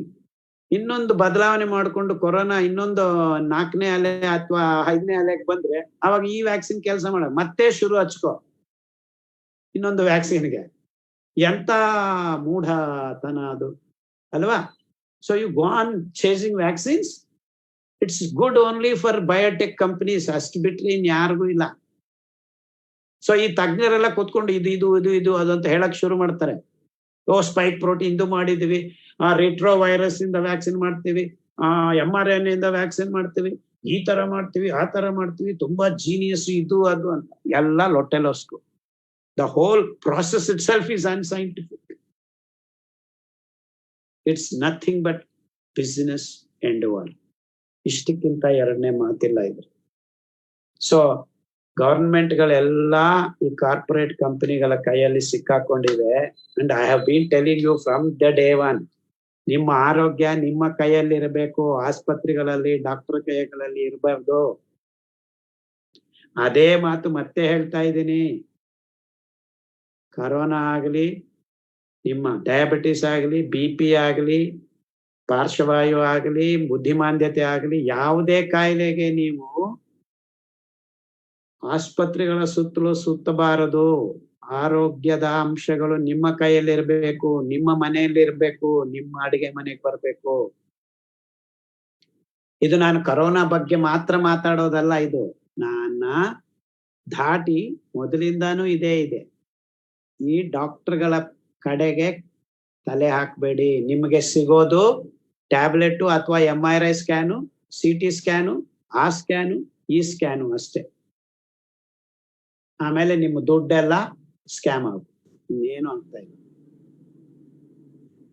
It's not that I am talking about corona and vaccine. I am talking about the whole system, because the system is designed as an economic model. ಆ economic model ಇಂದ ಹೊರಗಡೆ ಬರಬೇಕು ಅಂದ್ರೆ ನಾವು ನಮ್ಮ ಆಹಾರವನ್ನ ಗಟ್ಟಿಪುಟ್ಟಿ ಪುಷ್ಟಿಯಾಗಿ ಮಾಡ್ಕೋಬೇಕು. ಆ ಆಹಾರದಲ್ಲೇ ನಮ್ಮ ಆರೋಗ್ಯವನ್ನ ಕಂಡುಕೋಬೇಕು. ಅಂಡ್ ಆರೋಗ್ಯ ಇರೋದು ಆಹಾರದಲ್ಲೇ, ಆಸ್ಪತ್ರೆಯಲ್ಲಿ ಅಲ್ಲ, ಟ್ಯಾಬ್ಲೆಟ್ ಅಲ್ಲ. ಸೊ ಅದು ವ್ಯಾಕ್ಸಿನ್ಗೂ ಅನ್ವಯಿಸ್ತಾ ಇದ್ದೀನಿ, ಡಯಾಬಿಟಿಸ್ಗೂ ಅನ್ವಯಿಸ್ತಾ ಇದ್ದೀನಿ, BP-ಗೆ ಅನ್ವಯಿಸ್ತಾ ಇದ್ದೀನಿ, ಥೈರಾಯ್ಡ್ಗೂ ಎಲ್ಲದಕ್ಕೂ ಹಂಗೇನೆ. ಸೊ ಕಳೆದ 50 ವರ್ಷಗಳಲ್ಲಿ ಈ ವೈದ್ಯಕೀಯ ರಂಗ ವಾಣಿಜ್ಯೀಕರಣದ ಕಡೆ ಪೂರ್ತಿ ವಾಲಿದೆ. ನಾವೆಲ್ಲ ಸೋಲ್ತಾ ಇದೀವಿ ಅನ್ನೋದು ಎಲ್ಲಾರ್ಗೂ ಗೊತ್ತಾಗ್ಬೇಕು. ಅದರಿಂದ ಹೊರಗಡೆ ಬರೋದು ಒಂದೇ ದಾರಿ, ಅದು ಪ್ರಕೃತಿ ಕಡೆಗೆ ಮತ್ತೆ ನಾವು ಮುಖ ನೋಡಿ ಬಾಯಿ ಬಿಟ್ಟು, ತಾಯಿ ನೀವೇ ನಮಗೆ ದಾರಿ ತೋರಿಸ್ಬೇಕು. ಆ ಪ್ರಕೃತಿ ಸಹಜ ಸಿದ್ಧವಾದ ಆಹಾರ ಪದಾರ್ಥಗಳ, ವೈವಿಧ್ಯಮಯವಾದ ಆಹಾರ ಪದಾರ್ಥಗಳ ಬಳಕೆ ನಮ್ಮನ್ನ ಈ ದೊಡ್ಡ ದೊಡ್ಡ ಸಮಸ್ಯೆಗಳಿಂದ ಸರಳವಾಗಿ ಪಾರು ಮಾಡುತ್ತೆ. ಸೊ ನಮಗೆ ತಾರಕ ಮಂತ್ರ ಯಾವುದು? ವೈವಿಧ್ಯಮಯವಾದ ಶಾಕಾಹಾರ ಪದಾರ್ಥಗಳೇ ನಮಗೆ ನಿಜವಾದ ಆರೋಗ್ಯದ ಸಾರಥಿ. ಅದ್ಭುತವಾದ ಈ ಕ್ರಮಗಳನ್ನ ನಾವು ನಮ್ಮ ಮೈಗೆ ಕೂಡಿಸ್ಕೊಳ್ಳೋಣ. ನಮ್ಮ ಜೀವನ ಸರಳಿಯಲ್ಲಿ ಬದಲಾವಣೆಗಳನ್ನು ಮಾಡಿಕೊಳ್ಳೋಣ. ಈ ಪಾಶ್ಚಾತ್ಯರನ್ನ ಅನುಕರಿಸಿ ಇಲ್ದೇ ಇರೋ ಅವರು they are behaving stupid and we are copying them and we are becoming idiots. We are becoming idiots following the stupid food styles. So ದೇಹದಲ್ಲಿ ಪುಷ್ಟಿ ಬರಬೇಕು ಅಂದ್ರೆ ಸಹಜವಾಗಿ ಸಿಗ್ತಾ ಇರ್ತಕ್ಕಂಥ ನಿಮ್ಮ ಪ್ರಾಂತೀಯವಾಗಿ ಲೋಕಲ್ ತರಕಾರಿ, ಸೊಪ್ಪು, ಹಣ್ಣು, ಹಂಪಲು. ಇಷ್ಟರಲ್ಲಿ ಎಲ್ಲಾರು ಗಡ್ಡೆ ಗೆಣಸುಗಳ ಬಗ್ಗೆ ಮರ್ತೋಗಿದ್ದಾರೆ. ಇನ್ಫ್ಯಾಕ್ಟ್ ಈಗ ಜನ ಗಡ್ಡೆ ಗೆಣಸುಗಳನ್ನ ತಿನ್ನೋದನ್ನ ಬಿಟ್ಬಿಟ್ಟಿದ್ದಾರೆ. ಹಬ್ಬಬ್ಬ ಅಂದ್ರೆ ಆಲೂಗಡ್ಡೆ ಒಂದು ತಿಂತಾರೆ ಅಷ್ಟೇ. 28 ಕೈಂಡ್ಸ್ ಆಫ್ ಗಡ್ಡೆಗಳಿದಾವೆ ನಮ್ಮ ಕರ್ನಾಟಕದಲ್ಲಿ. ಇನ್ನು ನೀವು ವಿಶಾಖಪಟ್ಟಣಂ, ಅರಕುಲೋಯ ಆ ಕಡೆ ಹೋದ್ರೆ ಇನ್ನೂ ಒಂದು 20 ತರ ಗಡ್ಡೆ ಗೆಣಸುಗಳು ಸಿಗ್ತವೆ. ನೀವು BR ಹಿಲ್ಸ್ ಕಡೆ ಹೋದ್ರೆ 36 ತರ ಗಡ್ಡೆ ಗೆಣಸುಗಳು ಸಿಗ್ತವೆ. ಅವೆಲ್ಲ ಅದ್ಭುತವಾದ ಆಹಾರ ಪದಾರ್ಥಗಳು, ನಮ್ಮ ದೇಹದಲ್ಲಿ ರೋಗ ನಿರೋಧಕ ಶಕ್ತಿ ಹೆಚ್ಚು ಮಾಡುವಂಥದ್ದು. ನಾವೆಲ್ಲ ಏನ್ ಮಾಡಿ ಕೂತಿದೀವಿ, ಆ ಸಕ್ಕರೆ, ಆ ಮೊಟ್ಟೆ, ಮಾಂಸ, ಆ ಚೀಸು ಪೀಸು ಅಂತ ತಿನ್ಕೊಂಡು ಫುಲ್ ಆಗಿ ಅನ್ಲೋಡ್ ಮಾಡ್ಕೊಂಡಿದೀವಿ. ರೋಗ ನಿರೋಧಕ 0 ಆಗ್ಬಿಟ್ಟಿದೆ. ಆ ಸಕ್ಕರೆ ಬಿಟ್ರೆ ಸಾಕು, ನಿಮಗೆ ಅರ್ಧಕ್ಕರ್ಧ ರೋಗ ನಿರೋಧಕ ಶಕ್ತಿ ಬರುತ್ತೆ. ಆ ಸಕ್ಕರೆ ಬಿಟ್ರೆ ಸಿಹಿ ಎಲ್ಲಿಂದ ಬರುತ್ತೆ? ಪಾಮ್ ಜಾಗರಿ ಅಂತ ಹೇಳಿದೀನಿ, ಒಂದು 5-6 ತರ ಈ ಪಾಮ್ ಟ್ರೀಸ್ ಇಂದ ಬರೋ ಸಿಹಿ ನಿಮಗೆ ರೋಗ ನಿರೋಧಕ ಶಕ್ತಿ ಹೆಚ್ಚು ಮಾಡುತ್ತೆ. Especially toddy palm, silver date palm, ಈಚ್ ಮರದಿಂದ ತೆಗಿತಕ್ಕಂಥ ಬೆಲ್ಲ ಅದ್ಭುತವಾದದ್ದು. ಆಮೇಲೆ ತಾಟಿ ಬೆಲ್ಲ, ಆಮೇಲೆ ಬೊಯ್ನೆ ಬೆಲ್ಲ, ಈ ತರ 4-5 ತರ ಬೆಲ್ಲ ಸಿಗುತ್ತೆ. ಕೊನೆಯಲ್ಲಿ ಕೋಕೋನಟ್ ಇಂದಾನು ಬೆಲ್ಲ ಮಾಡ್ಕೋಬಹುದು, ಕೋಕೋನಟ್ ಪಾಮ್ ಜಾಗರಿ. ಸೊ ದೇವರು ಎಲ್ಲ ಕೊಟ್ಟಿದ್ದಾರೆ. ಅದರ ಬಗ್ಗೆ ಜ್ಞಾನನು ನಮಗೆ ತಿಳಿದಿದೆ. ಬೇರೆ ದೇಶಗಳಲ್ಲಿ ಈ ಅಂಶಗಳ ಬಗ್ಗೆ ಗಮನ ಇಲ್ಲ, ಗೊತ್ತಿಲ್ಲ. They are all ಮಿಸ್ಲೆಡ್ by this so called food corporate culture. Industrial food ಈಗ ಪ್ರಪಂಚವನ್ನ ಆಳ್ತಾ ಇದೆ. ಅದರಿಂದ ಹೊರಗಡೆ ಬಂದ್ರೆ ನಿಮಗೆ ಈ ಗೊಂದಲಗಳು ಇರುವುದಿಲ್ಲ. So let's move towards nature. ಪ್ರಕೃತಿ ಕಡೆಗೆ ಗಮನ ಕೊಡೋಣ. ಇಂಥ ಭಯಾನಕವಾದ ಸನ್ನಿವೇಶಗಳನ್ನ ಮುನ್ನು ಬರುವ ಭವಿಷ್ಯದಲ್ಲಿ ನಮ್ಮ ಮಾನವಜಾತಿಗೆ ಎದುರಾಗಬಾರದು ಅಂದ್ರೆ ನಾವು ಮಾಡಬೇಕಾಗಿದ್ದಿಷ್ಟೇ. Very simple. I am clearly telling, nothing more than this, nothing more than this, as simple as this. ಇಷ್ಟು ಸರಳವಾಗಿದೆ. ಉಪ್ಪಿನಕಾಯಿ ತಿನ್ರಿ, ಅಂಬಲ್ ಕುಡೀರಿ, ಬಿಸಿಲಲ್ಲಿ ಓಡಾಡ್ರಿ. ಎಲೆ ಬಿಸಿಲು ಅಂತಾರೆ, ಸೂರ್ಯೋದಯ ಸೂರ್ಯಾಸ್ತಮಯ. ಎಲೆ ಬಿಸಿಲು, ಎಲೆ ಬಿಸಿಲು ನಿಮ್ಮ ಮೈ ಮೇಲೆ ಹಾಕೊಳ್ಳ್ರಿ 1 ಗಂಟೆ 2 ಗಂಟೆ. ಅಂದ್ರೆ ಬೆಳಗ್ಗೆ ಸೂರ್ಯೋದಯಕ್ಕೆ ಮುಂಚೆ ಒಂದು ಅರ್ಧ ಗಂಟೆ ಎದ್ಬಿಟ್ರು ವಾಕಿಂಗ್ ಹೋಗ್ರಿ. ಸೂರ್ಯೋದಯ ಆದ್ಮೇಲೆ 1 ಗಂಟೆ ನಡೀರಿ, ಮುಗಿದೋಯ್ತು ನಿಮ್ ಕೆಲಸ. And make this habit for Young boys and girls. 90% of the people are not doing this. 98% ಮಾಡ್ತಾ ಇಲ್ಲ. ಇದೊಂದು ಕೆಲಸ ಮಾಡಿದ್ರೆ, ಅದನ್ನೇನೆ ನಮ್ಮ ಪೂರ್ವಜರು ಸೂರ್ಯ ನಮಸ್ಕಾರ ಅಂತ ಹೇಳಿದ್ದಾರೆ. Very simple. ಅದನ್ನ ಯಾಕೆ ಬಿಟ್ಟಿದ್ವಿ ನಾವು? Why have we left it? ಎಂದಕ್ಕೆ ಬಿಟ್ಟಿದ್ವಿ? ಯಾಕೆ ಯಾಕೆ ಯಾಕೆ ಅಂತ ನಾನು ಪ್ರತಿ ದಿವಸ ಇದೇ ಪ್ರಶ್ನೆ. ಯಾಕೆ ಬಿಟ್ಟಿದೀವಿ ಇಷ್ಟು ಅದ್ಭುತವಾದ ಅಂಶವನ್ನ? ಯಾಕೆ ಹೇಳ್ಕೊಡ್ತಾ ಇಲ್ಲ?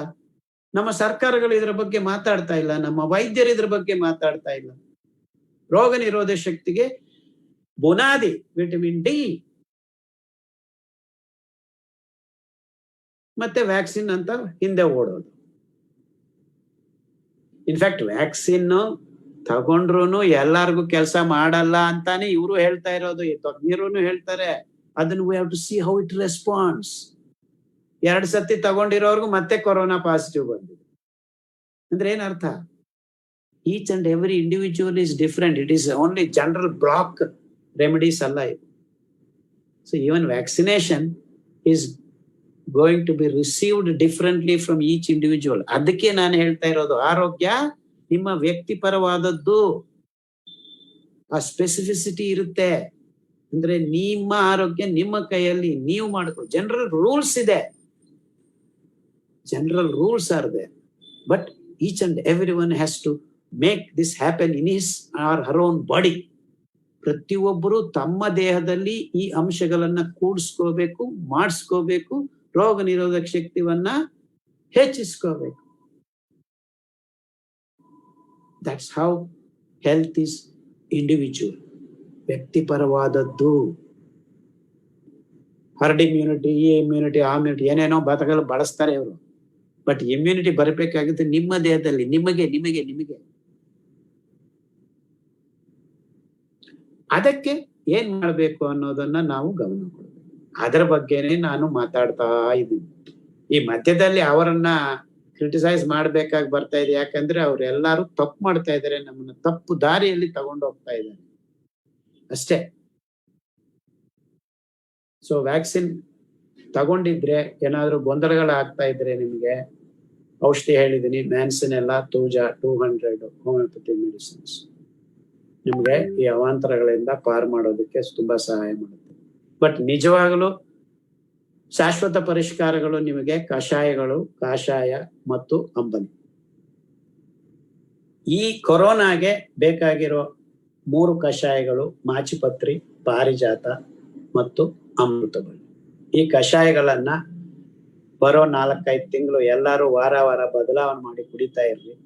ಅದರ ಮಧ್ಯದಲ್ಲಿ ಸಪ್ತಪತ್ರ ಕಷಾಯಗಳು ಓವರ್ ಆಲ್ ನಿಮಗೆ ಜನರಲ್ ಇಮ್ಯುನಿಟಿ ಕೊಡ್ತವೆ. ಸೊ ಇಷ್ಟು ಅಂಶಗಳನ್ನ ಹೇಳ್ತಾ ಇವತ್ತು ನನ್ನ ಮಾತುಗಳನ್ನ ಮುಗಿಸ್ತಾ ಇದ್ದೀನಿ. ನಾನು ಹೇಳಿದ್ದೆ ನಿಮ್ಗೆಲ್ಲರಿಗೂ ಅರ್ಥ ಆಗಿದೆ ಅಂತ ಅನ್ಕೊಂಡಿದ್ದೀನಿ. ನನ್ನ ಯೋಚನೆಗಳೆಲ್ಲರೂ ಅರ್ಥ ಮಾಡ್ಕೋಬೇಕಾಗಿದ್ದು ಸಾಮಾನ್ಯ ಜನರು ಏನ್ ಮಾಡ್ಬೋದು. ಈಗ ಅಪಾರ್ಟ್ಮೆಂಟ್ ಅಲ್ಲಿ ದುಡ್ಡಿರೋರು ವ್ಯಾಕ್ಸಿನ್ಸ್ ಹಾಕೋತಾರೆ. ಯಾವಾಗ ವ್ಯಾಕ್ಸಿನ್ಸ್ ಹಾಕ್ತಾರೆ ಎಲ್ಲರಿಗೂ? 130 ಕೋಟಿ ಜನಕ್ಕೆ ಯಾವಾಗ್ರಿ ಹಾಕ್ತಾರೆ ಇವರು? How is it logistically? It is not possible. ಈಗ ಆಫ್ರಿಕಾದಲ್ಲಿ ಇವತ್ತಿಗೂ ಒಬ್ಬರಿಗೂ ಒಂದು ವ್ಯಾಕ್ಸಿನ್ ಕೊಟ್ಟಿಲ್ಲ ಇವರು ಎಲ್ಲಾರು ಸೇರಿ. ಯಾಕೆ? ದುಡ್ಡಿಲ್ಲ, ಅಲ್ಲಿ ದುಡ್ಡು ಕೊಡೋದಿಲ್ಲ. ದಟ್ಸ್ ವಾಟ್ ಐ ಮೀನ್.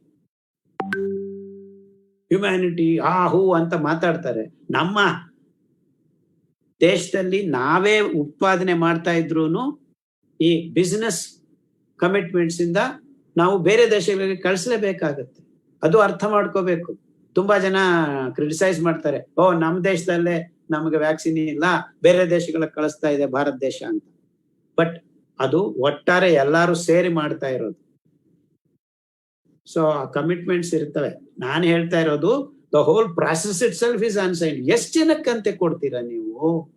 ಒಂದೊಂದು ವ್ಯಾಕ್ಸಿನ್ ಕೊಡೋದಕ್ಕೇನೆ ನಿಮಗೆ ಈಗ ನೋಡ್ರಿ 125 ದಿವಸಕ್ಕೆ ನಮ್ಮ ಭಾರತ ದೇಶದಲ್ಲಿ 10 ಕೋಟಿನೋ 15 ಕೋಟಿ ಜನಕ್ಕೂ ಕೊಟ್ಟಿದ್ದಾರೆ. ಯಾವಾಗ ಕೊಡ್ತಾರ್ರಿ 130 ಕೋಟಿಗೆ? ಅಟ್ಲೀಸ್ಟ್ ಕನಿಷ್ಠ 60-70% ಜನಕ್ಕೆ ಕೊಟ್ರೇನೆ ಈ ಕೊರೋನಾ ಅಲೆಗಳು ನಿಲ್ಲೋದು, ಅವ್ರ ಲೆಕ್ಕ ಪ್ರಕಾರ. ಯಾವಾಗ ಕೊಡ್ತೀವಿ ನಾವು? ಅರ್ಥ ಮಾಡ್ಕೊಳ್ಳಿ. ಅಂದ್ರೆ ನಿಮ್ಗೆ ಎಲ್ಲಾರ್ಗು ತಲುಪಿಸಿ 4-5 ವರ್ಷ ಬೇಕಾಗತ್ತೆ. It's impossible. And what is possible so easily? ಎಲ್ಲರಿಗೂ ಸಹಜವಾಗಿ ಮಾಡ್ಕೊಳ್ಬೇಕಾಗಿದೆ. ಸೊ ಗವರ್ಮೆಂಟ್ ಮಾಡಿ ಬರೋದಿಲ್ಲ. ನಿಮ್ಮ ಅಡಿಗೆ ಮನೇಲಿ ಹೋಗಿ ಅಂಬಲಿ ಮಾಡ್ಕೊಂಡು ಉಪ್ಪಿನಕಾಯಿ ಹಾಕೊಂಡು ತಿನ್ರಿ, ಸೂರ್ಯನ ಎಲೆ ಬಿಸಿಲಲ್ಲಿ ಕೂತ್ಕೊಂಡು ತಿನ್ರಿ. ಇದು ಯಾರಿಗಾದ್ರೂ ಕಷ್ಟನಾ? ಇವತ್ತಿಲ್ಲ ಅಂದ್ರೆ ನಾಳೆ ಇಲ್ಲ ಅಂದ್ರೆ ಇನ್ನೊಂದು 3-4 ದಿವಸಕ್ಕೆ ಈ ಕೆಲಸ ನೀವು ಮಾಡ್ಕೋಬಹುದು ಅಲ್ವಾ? ಎಲ್ಲಾರು ಮಾಡ್ಕೋಬಹುದಲ್ಲ. ರೋಡ್ ಮೇಲೆ ಭಿಕ್ಷೆ ಮಾಡ್ಕೊಳ್ಳೋರು ಮಾಡ್ಕೋಬಹುದು. That is my focus. ನನ್ನ ಗುರಿ ಇಷ್ಟೇ. ಆ ಕಾಡು ಬಾಡವರು, ಪ್ರತಿಯೊಬ್ಬ ಸಾಮಾನ್ಯ ಜನ ಮಾಡ್ಕೊಳ್ಳಕ್ಕೆ ಬೇಕಾಗಿದ್ದ ರೀತಿಯಲ್ಲಿ ನಾವು ವೈಜ್ಞಾನಿಕವಾಗಿ ವಿಷಯವನ್ನ ಸಂಗ್ರಹ ಮಾಡಿ ವಿಚಾರವನ್ನ ಹಂಚ್ಕೋಬೇಕು. ಅದು ನಿಜವಾದ ಉಪಯೋಗಕ್ಕೆ ಬರುವಂತ ಅಂಶಗಳು. ನಮ್ಮ ಹತ್ರ mRNA ವ್ಯಾಕ್ಸಿನ್ ಇದೆ, ಅದು -70 ಅಲ್ಲಿ ಇಡಬೇಕು. ಯಾವಾಗ್ರಿ ತಲುಪಿಸ್ತೀರಾ ಈ ವ್ಯವಸ್ಥೆಯನ್ನ ಎಲ್ಲ ಬೀಫ್ ಅಪ್ ಮಾಡಿ? ನಮ್ಮ ಹತ್ರ ಅಡಿನೋ ವೈರಸ್ ಇದೆ, ಇದಕ್ಕೆ ಇಷ್ಟು ಬೇಕು, ಎಲ್ರಿ ತರ್ತೀರಾ? ಹಲ್ಲಿಗೆ ಹೆಂಗ್ರಿ ತಲುಪಿಸ್ತೀರಾ? ಸೊ ಒಂದನ್ನ ಇಟ್ಕೊಂಡಿದ್ದಾರೆ ನಮ್ಮ ಸರ್ಕಾರಗಳು. ಯಾಕೆ ಬೇರೆ ದಾರಿಗಳನ್ನ ಹುಡುಕಿ ಅದನ್ನಾನು ಮಾಡ್ಕೊಂಡು ಹೋಗೋಣ ಜೊತೆಗೆ ಅಂತ ಯೋಚನೆ ಮಾಡ್ತಾ ಇಲ್ಲ ಅನ್ನೋದು ನನಗೆ ಅರ್ಥ ಆಗದೆ ಇರೋ ವಿಷಯ ಅಂತ ಅನ್ಕೋಬೇಡಿ. ನನಗೆ ಅರ್ಥ ಆಗ್ತಾ ಇದೆ. ಯಾಕಂದ್ರೆ ವಾಣಿಜ್ಯೀಕರಣದ ಕಡೆ ಅವರು ಒಲವು ಇದೆ ಅಂತ ಗೊತ್ತಿದೆ. But it is not logical, it is illogical ಅಂತ ಹೇಳೋದಕ್ಕೆ ನಾನು ಈ ತರ ಸುತ್ತಿ ಬಳಸಿ ಮಾತುಗಳನ್ನ ಮಾತಾಡ್ತಾ ಇದ್ದೀವಿ. ಅಂದ್ರೆ ನಾವು ಎಲ್ಲಾ ಅಂಶಗಳನ್ನ ನಾನು ಒದಗಿಸ್ಕೊಂಡು ಈ ಸರ್ಕಾರಗಳು ಇದನ್ನ ಮಾಡ್ರಿ ಅದನ್ನ ಮಾಡ್ತಾ ಇದ್ವಿ, ಎಲ್ಲಾನು ಮಾಡ್ಕೊಂಡು ಹೋದ್ರೆ ನಾವು ಪಾರ ಆಗ್ಬೋದು. ಬಟ್ ನಿಜವಾದ ಶಾಶ್ವತ ಪರಿಷ್ಕಾರ ಇಷ್ಟು ಸರಳವಾಗಿದ್ದಾಗ ಈ ಸರ್ಕಾರಗಳು ಪರ್ಯಾಯಗಳ ಬಗ್ಗೆ ಯಾಕೆ ಯೋಚನೆ ಮಾಡ್ತಾ ಇಲ್ಲ ಅನ್ನೋದು ನನ್ನ ಪ್ರಶ್ನೆ. ಯಾಕೆ ಯೋಚನೆ ಮಾಡ್ತಾ ಇಲ್ಲ ನಾವು? ಅಂದ್ರೆ ಏನು? ಈ ವಾಣಿಜ್ಯೀಕರಣದ ಒತ್ತಡಗಳು ಸರ್ಕಾರಗಳ ಮೇಲೆ ಹೆಚ್ಚಾಗಿವೆ ಅನ್ನೋದಕ್ಕೆ ಇದು ಪುರಾವೆ. ಸೊ ವ್ಯಕ್ತಿಪರವಾಗಿ ನಾವೆಲ್ಲರೂ ನಮ್ಮ ಆರೋಗ್ಯವನ್ನ ನಮ್ಮ ಕೈಗೆ ತಗೊಳ್ಳೋದು ಈಗ ಎಲ್ಲರದ್ದು ತಕ್ಷಣ ಕರ್ತವ್ಯ ಅಂತ ನಾನು ಯೋಚನೆ ಮಾಡ್ತಾ ಇದ್ದೀನಿ. ಅದನ್ನ ನಿಮ್ಮ ಮುಂದೆ ಹಂಚಿಕೊಳ್ಳೋದಕ್ಕೆ ದಿಲೀಪ್ ಮತ್ತು ಪದ್ಮಜ ಅವರು ನಮಗೆ ಈ ವೇದಿಕೆಯನ್ನ ಸೃಷ್ಟಿ ಮಾಡಿ ಕೊಟ್ಟಿದ್ದಾರೆ. ಅವರಿಗೆ ಧನ್ಯವಾದಗಳನ್ನು ತಲುಪಿಸುತ್ತಾ ನನ್ನ 4 ಮಾತುಗಳನ್ನ ಮುಗಿಸ್ತಾ ಇದ್ದೀನಿ. ಎಲ್ಲರೂ ಶುಭವಾಗಿ ಆರೋಗ್ಯಕರವಾಗಿರ್ಲಿ. ಸರ್ವೇ ಜನ ಸುಖಿನೋ ಭವಂತು. ಧನ್ಯವಾದ ಸರ್. ಪ್ರತಿ ಸತಿ ಹಾಗೆ ಎಲ್ಲ ನೀವು ತುಂಬಾ ಒಂದು ಸಿಂಪ್ಲಿಫೈ ಮಾಡಿ ಹೇಳ್ತೀರಾ, ಎಲ್ಲ ಜನಸಾಮಾನ್ಯರಿಗೆ ಅರ್ಥ ಆಗೋ ಹಾಗೆ. ಅದು ಒಂದು ತುಂಬಾ ಖುಷಿಕರವಾದ ವಿಷಯ. ಸೊ ಹೀಗೆ ನಾವು ಗೂಗಲ್ ಫಾರ್ಮ್ ಅಲ್ಲಿ ಜನರಿಂದ ಒಂದು ಕೆಲವು ಪ್ರಶ್ನೆಗಳಿದ್ರೆ ಕೇಳಿ ಅಂತ ಹೇಳಿದ್ವಿ. ಸೊ ತುಂಬಾ ಜನ ಪ್ರಶ್ನೆಗಳನ್ನ ಕಳಿಸಿದ್ದಾರೆ. ಅದನ್ನ ಒಂದು ಕ್ರೋಢೀಕರಿಸಿ ಸ್ವಲ್ಪ ಸರ್ ಅದನ್ನ ಸಾರ್ಟ್ ಔಟ್ ಎಲ್ಲ ಕಾಮನ್ ಕ್ವಶನ್ಸ್ ಇಂದ ಎಲ್ಲ ತಗೊಂಡು ಇವಾಗ ನಿಮ್ಮ ಮುಂದೆ ಹೇಳ್ತೀನಿ ಸರ್. ಸೊ ಸರ್ ಮೊದಲನೇದು ಸರಿ ಸರ್, ಇವಾಗ RT-PCR ಟೆಸ್ಟ್ ಮಾಡಿದ್ದಾರೆ, ಅದು ನೆಗೆಟಿವ್ ಬಂದ್ರು ಇವಾಗ ನೆಕ್ಸ್ಟ್ CT ಸ್ಕ್ಯಾನ್ ಮಾಡ್ಬೇಕು ಅಂತ ಎಲ್ಲ ಇವಾಗ ಇದೇನು ಸೆಕೆಂಡ್ ವೇವ್ ಅದೆಲ್ಲ ಬರ್ತದೆ ಅಲ್ಲ, CT ಸ್ಕ್ಯಾನ್ ಮಾಡಿದ್ರೆ RT-PCR ನೆಗೆಟಿವ್ ಬಂದ್ರು CT ಸ್ಕ್ಯಾನ್ ಮಾಡ್ಬೇಕಾಗುತ್ತೆ ಸೊ ಅಂತೆಲ್ಲ ಹೇಳಿದ್ದಾರೆ. ಸೊ ಇವಾಗ RT-PCR ನಾವು ವೈರಲ್ ಒಂದು ಜೀನೋಮ್ ತಗೊಂಡು ಅದಕ್ಕೆ ಸೀಕ್ವೆನ್ಸ್ ಮಾಡಿ ಮಾಡ್ಬೇಕು, ಅದು ಗೊತ್ತಿದೆ. ಸೊ ಇವಾಗ CT ಸ್ಕ್ಯಾನ್ ಆದ್ರೆ ಅದು ನಾವು ಸ್ಕ್ಯಾನ್ ಮಾಡಿದಾಗ ವೈರಸ್ ನ ಹೆಂಗ್ ಡಿಟೆಕ್ಟ್ ಮಾಡುತ್ತೆ, ಇಲ್ಲ ಡಿಟೆಕ್ಟ್ ಮಾಡೋದಾದ್ರೆ ವೈರಸ್ ನ ಡಿಟೆಕ್ಟ್ ಮಾಡುತ್ತಾ, ಇಲ್ಲಾಂದ್ರೆ ಅದರಿಂದ ಆಗಿರೋ ಇನ್ಫೆಕ್ಷನ್ ಡಿಟೆಕ್ಟ್ ಮಾಡುತ್ತಾ? ಸೊ ಇದ್ರ ಬಗ್ಗೆ ಸಂಶಯ ಇದೆ ಸರ್. ವೈರಸ್ ನ ಡಿಟೆಕ್ಟ್ ಮಾಡೋದಿಲ್ಲ, ಪ್ಯಾಥೋಜೆನೆಟಿಕಲಿ ಡಿಸ್ಟರ್ಬ್ಡ್ ಲಂಗ್ಸ್ ಅನ್ನ ತೋರಿಸುತ್ತೆ ಅಷ್ಟೇ. ಯಾವ ಸ್ಕ್ಯಾನು ಪ್ರಪಂಚದಲ್ಲಿ ವೈರಸ್ ನ ಡಿಟೆಕ್ಟ್ ಮಾಡೋದಿಲ್ಲ. There is no scan that can detect virus. It will tell you the pathogenicity, ಅಂದ್ರೆ ಎಷ್ಟು ತನಕ ಹಾಳಾಗಿದೆ, 5%, 10% ಎಲ್ಲಿದೆ ನಿಮ್ಮ ಲಂಗ್ಸ್ ಅಲ್ಲಿ, ಎಲ್ಲೆಲ್ಲಿ ಗೊಂದಲ ಆಗಿದೆ ಅನ್ನೋದನ್ನ ತಿಳಿಸುತ್ತೆ. ಆ CT ಸ್ಕ್ಯಾನ್ ನ್ಯೂಮೋನಿಯಾ ಬಂದ್ರು ಅದೇ ತರ ಕಾಣಿಸುತ್ತೆ, ಇನ್ನೊಂದ್ ತರ ಬಂದ್ರು ಅದೇ, ಅಲ್ಲಿ ಹಾಳಾಗಿದ್ದನ್ನ ತೋರಿಸ್ಕೊಡುತ್ತೆ ಅಷ್ಟೇ.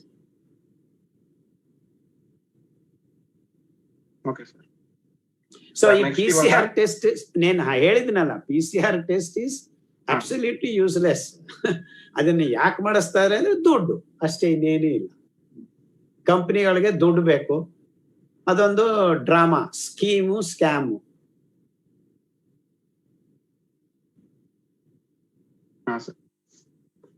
So thank you sir. ಇವಾಗ ಮುಂದಿನ ಪ್ರಶ್ನೆ ಏನು ಅಂದ್ರೆ, ಇವಾಗ ನೆಕ್ಸ್ಟ್ ಇವಾಗ ನಾವು ಮಾಸ್ಕ್ ಅಂತ ಏನ್ ಹಾಕ್ತಿದೀವಿ, so apart from mask, physical barrier, ಇವಾಗ ಮಾಸ್ಕ್ ನಮಗೆ ಉಸಿರಾಟದಿಂದ ಏರೋಸಾಲ್ ಇಂದ ರಕ್ಷಣೆ ಕೊಡುತ್ತೆ. ಸೊ ಹಾಗೆ ಅದು ಬಿಟ್ರೆ ನಮ್ಮ ಫ್ರಂಟ್ ಲೈನ್ ಆಫ್ ಡಿಫೆನ್ಸ್, ನಮ್ಮ ಮೈಕ್ರೋಬ್ಸ್, ಅದು ಬಿಟ್ರೆ ಮಾಸ್ಕ್ ಅನ್ನ ಬಿಟ್ರೆ ಕೆಲವು ಫಿಸಿಕಲ್ ಬ್ಯಾರಿಯರ್ಸ್ ಅಂದ್ರೆ ಮೂಗಲ್ಲಿ ಎಣ್ಣೆ ಸೋರ್ಕೊಳ್ಳೋದು, ಕೊಬ್ಬರಿ ಎಣ್ಣೆ ಸೋರ್ಕೊಂಡ್ರೆ ಅದನ್ನ ತಡೆಗಟ್ಟಬಹುದು ಅಂತೆಲ್ಲ ಹೇಳ್ತಿದ್ದಾರೆ. ಸೊ ಇದು ಎಷ್ಟು ಮಟ್ಟಿಗೆ ಪರಿಣಾಮಕಾರಿ, ಇದ್ರ ಬಗ್ಗೆ ಸ್ವಲ್ಪ ಪರಿಣಾಮಕಾರಿ ಅಂದ್ರೆ ಇದಕ್ಕೆ ವೈಜ್ಞಾನಿಕವಾಗಿ ಒಂದೇ ಒಂದು ಪ್ರಯೋಗ, ಅಂದ್ರೆ 100 ಜನಕ್ಕೆ ಕೊಬ್ಬರಿ ಎಣ್ಣೆ ಸವರಿ 100 ಜನಕ್ಕೆ ಕೊಬ್ಬರಿ ಎಣ್ಣೆ ಸವರದೆ ಮತ್ತೆ ಅವ್ರನ್ನ ಟೆಸ್ಟ್ ಮಾಡಿ ಇದು ಸರಿ ಇದು ಸರಿ ಇಲ್ಲ ಅಂತ ಹೇಳ್ಬೋದು. ಆ ತರ ಪ್ರಯೋಗಗಳನ್ನ ಮಾಡೋದಕ್ಕೆ ಯಾರು ಮುಂದೆ ಬರ್ತಾ ಇಲ್ಲ, ಯಾರು ಹೇಳ್ತಾ ಇಲ್ಲ. ಸೊ ಈ ಆಧುನಿಕ ವೈದ್ಯಕೀಯ ವೈಜ್ಞಾನಿಕ ಪದ್ಧತಿ ಅಂದ್ರೆ ಕಂಟ್ರೋಲ್ ಅಂಡ್ ಎಕ್ಸ್ಪೆರಿಮೆಂಟಲ್ ಅಂತ. ಸೊ 100 ಜನಕ್ಕೆ ಮಾಡಬೇಕು, 100 ಜನಕ್ಕೆ ಮಾಡಬಾರದು, ಆವಾಗ ಅದನ್ನ ಕಂಪೇರ್ ಮಾಡುದು. ಅರ್ಥ ಆಗ್ತಾ ಇದೆ? ಸೊ ಈಗ ನಿನ್ನೆ ಮೊನ್ನೆಯಿಂದ ನಿಂಬೆ ರಸ ಹಾಕೊಂಡ್ರೆ ಎಲ್ಲಾರ್ಗು ಒಳ್ಳೇದಾಗತ್ತೆ ಅಂತ ಹೇಳ್ತೇವೆ.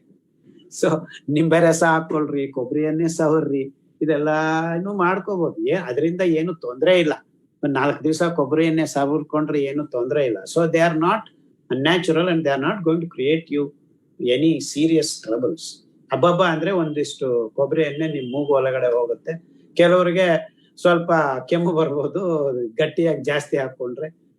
ಅದೇ ತರ ನಿಂಬೆ ಹಣ್ಣು ಸರಿಯಾಗಿ ಗೊತ್ತಿರೋರು ಹಾಕಿದ್ರೆ, ನಿಂಬೆಹಣ್ಣು ರಸ ಬಿಡೋದು ಅಂತ ತುಂಬಾ ಆಯುರ್ವೇದದಲ್ಲಿ ತುಂಬಾ ಕಾಲದಿಂದ ಈ ಅಂಶಗಳಿವೆ. ಸೊ ಅದರಿಂದ ತೊಂದರೆ ಏನು ಆಗೋದಿಲ್ಲ. ಆದ್ರೆ ಅದನ್ನ ಹಾಕೊಳ್ಳೋ ರೀತಿ ರಿವಾಜಗಳು ಗೊತ್ತಿರ್ಬೇಕು. ಸ್ವಲ್ಪ ಜೋಪಾನವಾಗಿ ಮಾಡ್ಕೊಳ್ಳಿ, ಇಲ್ಲ ಅಂದ್ರೆ ಕೆಲವರಿಗೆ ತೊಂದರೆ ಆಗ್ಬೋದು ಅಷ್ಟೇ. ಬಟ್ ಇವೆಲ್ಲ ಸಹಜವಾಗಿ ಮಾಡ್ಕೊಳ್ಳೋ ಪದ್ಧತಿಗಳಲ್ಲಿ ಯಾರಿಗೂ ತೊಂದರೆ ಆಗೋದಿಲ್ಲ.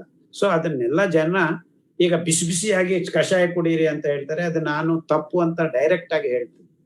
ಯಾಕಂದ್ರೆ ಬಿಸಿ ಬಿಸಿಯಾಗಿ ಯಾರು ಏನು ಯಾವಾಗ್ಲೂ ಕುಡಿಬಾರ್ದು. It is general principle. You will burn your epithelial cells.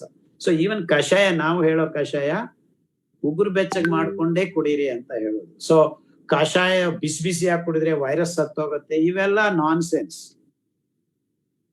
ನಿಮಗೆ ಬೇಕಾಗಿರೋದು ಆ ವೈರಸ್ ನ ಸಾಯಿಸೋಕ್ ಬೇಕಾಗಿರೋ ಅಂಶ ನಿಮ್ಮ ಆ ಪೇಯದಲ್ಲಿ ಇದೆಯಾ ಇಲ್ವಾ ಅನ್ನೋದೇ. ಸೊ ಮಾಚಿಪತ್ರಿಯಲ್ಲಿ ಈ ಆಕ್ಸಿಜನ್ ಕಂಟೆಂಟ್ ಕಮ್ಮಿ ಮಾಡೋದನ್ನು ಹೆಚ್ಚು ಮಾಡೋದಕ್ಕೆ ಬೇಕಾಗಿರೋ ಅಂಶಗಳು ದೇವರು ಒದಗಿಸಿದ್ದಾರೆ. ಅಮೃತ ಬಲ್ಲಿ is ultimate. There is nothing better than that. ಅಮೃತ ಬಲ್ಲಿ ಕಷಾಯ. ಬಟ್ ಕಷಾಯ ಮಾಡ್ಕೊಂಡು ಬಿಸಿ ಬಿಸಿಯಾಗಿ ಕುಡೀರಿ ಅಂತ ನಾವು ಯಾವತ್ತೂ ಹೇಳೋದಿಲ್ಲ. ಕೂಲ್ ಮಾಡ್ಕೊಳ್ಳಿ, ಉಗುರು ಬೆಚ್ಚಗೆ ಕುಡೀರಿ ಕಷಾಯವನ್ನು. ಯಾವಾಗಲೂ ಅದರ ತತ್ವ ನಿಮ್ಮನ್ನ ವಾಸಿ ಮಾಡುತ್ತೆ. ಬಿಸಿ ಬಿಸಿಯಾಗಿ ಈಗ ಹೋಗಿ ತುಂಬಾ ಜನ ನೋಡಿದೀನಿ, ಸ್ಟೀಮಿಂಗ್ ಇನ್ಹಲೇಷನ್ ಅಂತ ತುಂಬಾ ಮಾಡೋದು. ಅದು ಒಂದು ಚೂರು ಮಾಡ್ರಿ, ಉಪಶಮನ ಆಗತ್ತೆ, ಇಮಿಡಿಯೇಟ್ ರಿಲೀಫ್ಗಳು ಸಿಗುತ್ತವೆ. ಪರ್ಮನೆಂಟ್ ಪರಿಷ್ಕಾರ ಇರೋದು ಒಳಗಡೆಯಿಂದ, ಆಂತರಂಗಿಕವಾಗಿ ಅಂತರ್ಗತವಾಗಿ ನಮ್ಮನ್ನ ನಾವು ಗಟ್ಟಿ ಮಾಡ್ಕೋಬೇಕು. ಅದು ಒಂದು ದಿವಸದಲ್ಲಿ ನಡೆಯೋ ಕೆಲಸ ಅಲ್ಲ. It will take minimum of 6 weeks to beef up your immunity. Strong ಬರಬೇಕು ಅಂದ್ರೆ ಅದು ವಿಷಯ. Thank you sir. ಮುಂದಿನ ಪ್ರಶ್ನೆ ಏನು ಅಂದ್ರೆ, ಇವಾಗ ಕೊರೋನಾ ಇನ್ಫೆಕ್ಷನ್ ಆಗಿ ಬಂದು ಮತ್ತೆ ಅವರು ರಿಕವರ್ ಆಗಿರ್ತಾರಲ್ಲ ಸರ್, ಸೊ ಅವ್ರಿಗೆ ಸಹಜವಾಗಿನೇ ಆಂಟಿಬಾಡೀಸ್ ಬಂದಿರುತ್ತೆ. ಸೊ ಈ ಆಂಟಿಬಾಡೀಸ್ ನ ಲೈಫ್ ಸ್ಪ್ಯಾನ್ ಎಷ್ಟು, ಮತ್ತೆ ಇದು ಇದ್ರೂ ನಮ್ಮ ದೇಹದಲ್ಲಿ ಇದ್ರೆ ಅದು ನೆಕ್ಸ್ಟ್ ರೂಪಾಂತರಿ ಇವಾಗ ಬೇರೆ ಬೇರೆ ಮ್ಯುಟೇಟೆಡ್ ಸ್ಟ್ರೇನ್ಸ್ ಕೂಡ ಅದು ಬಚಾವ್ ಮಾಡುತ್ತಾ? ಹಾ, ನೀವು ವ್ಯಾಕ್ಸಿನ್ ಇಲ್ಲದೆ ಸಹಜವಾಗಿ ನೀವು ಮಾಡಿದೆ ಅಂದ್ರೆ ಜನರಲ್ ಆಂಟಿಬಾಡಿ ಇಮ್ಯುನಿಟಿ ಸಿಸ್ಟಮ್ ನಿಮ್ಮ ದೇಹದಲ್ಲಿ ಚಾಲ್ತಿಯಲ್ಲಿ ಇದೆ ಅಂತ, ಅದು ಖಂಡಿತ ನಿಮ್ಮನ್ನ ಬಹುರೂಪವಾಗಿ ಬರ್ತಕ್ಕಂಥ ವೈರಾಣುಗಳಿಂದನೂ ನಿಮಗೆ ಪ್ರತಿರೋಧಕ ಶಕ್ತಿಯನ್ನ ನೀಡೋದಕ್ಕೆ ರೆಡಿ ಆಗಿರುತ್ತೆ. ಅಂದ್ರೆ ಈಗ ನಾನು ನೋಡ್ರಿ, ಡಿಸೆಂಬರ್ ಮಾರ್ಚ್ 2019 ಇಂದ ಈಗ ತುಂಬಾ ಜನ ಕರೋನಾ ಪೇಷಂಟ್ಸ್ ನೋಡ್ಕೊಂಡು ಬಂದಿದ್ದೀನಿ. ಇನ್ಫ್ಯಾಕ್ಟ್ ಆಂಬ್ಯುಲೆನ್ಸ್ ಅಲ್ಲಿ ಹೋಗಿ ಕೂತ್ಕೊಂಡು ಆಕ್ಸಿಜನ್ ಇಟ್ಕೊಂಡು ಇನ್ನು ಕೈ ಬಿಟ್ಟಿದ್ದ ಪೇಷಂಟ್ಗಳಿಗೂ ಅವ್ರ ಹತ್ರ ಕೂತ್ಕೊಂಡು ಮಾತಾಡಿ ಎಲ್ಲ ಮಾಡಿ ಬಂದಿದ್ದೀನಿ. ಅಂದ್ರೆ ನನ್ನ ದೇಹದಲ್ಲಿ ಈಗ ಪಲು ವಿಧವಾದ ಆಂಟಿಬಾಡೀಸ್ ಡೆವಲಪ್ ಆಗಿದೆ ಅಂತ. ಸೊ ಬೇರೆ ಬೇರೆ ಸ್ಟ್ರೈನ್ಸ್ ಬಂದ್ರು ನನಗೇನು ತೊಂದರೆ ಆಗೋದಿಲ್ಲ. ಇನ್ಫ್ಯಾಕ್ಟ್ ಇವತ್ತೂ ಒಂದು 8 ಜನ ಕರೋನಾ ಪೇಷಂಟ್ಸ್ ಅನ್ನ ನೋಡಿ. ಅರ್ಥ ಆಗ್ತಾ ಇದೆ ನಾನು. ಅಂದ್ರೆ ಸಹಜವಾಗಿ ನೀವು ನಿಮ್ಮ ರೋಗ ನಿರೋಧಕ ಶಕ್ತಿನ ಬೆಳೆಸ್ಕೊಂಡು ಬರ್ತಾ ಇದ್ರೆ ಈ different strains cannot also do anything for you. ಈಗ ನೀವು ವ್ಯಾಕ್ಸಿನ್ ತಗೊಂಡಿದ್ದೀರಾ, ಮತ್ತೆ ಯಾಕೆ ಕರೋನಾ ರೋಗ ಬಂದಿದೆ? ತುಂಬಾ ಜನಕ್ಕೆ ಆಗಿದೆಯಲ್ಲ, ವ್ಯಾಕ್ಸಿನ್ ತಗೊಂಡಿರೋರ್ಗು ಮತ್ತೆ ಬಂದಿದೆ ಅಂದ್ರೆ ಏನರ್ಥ?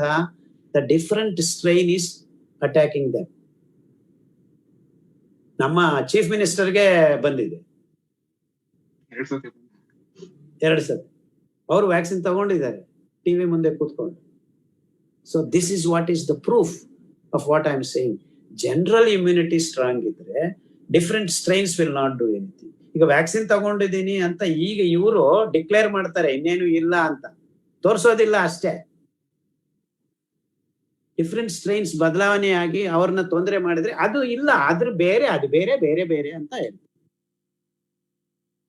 This is what is happening. So ನಿಮಗೆ general strength, general immunity strong ಆಗಿರ್ಬೇಕು ಅಂದ್ರೆ ಸಹಜವಾಗೇ ಪಡ್ಕೋಬೇಕು ನಾವು.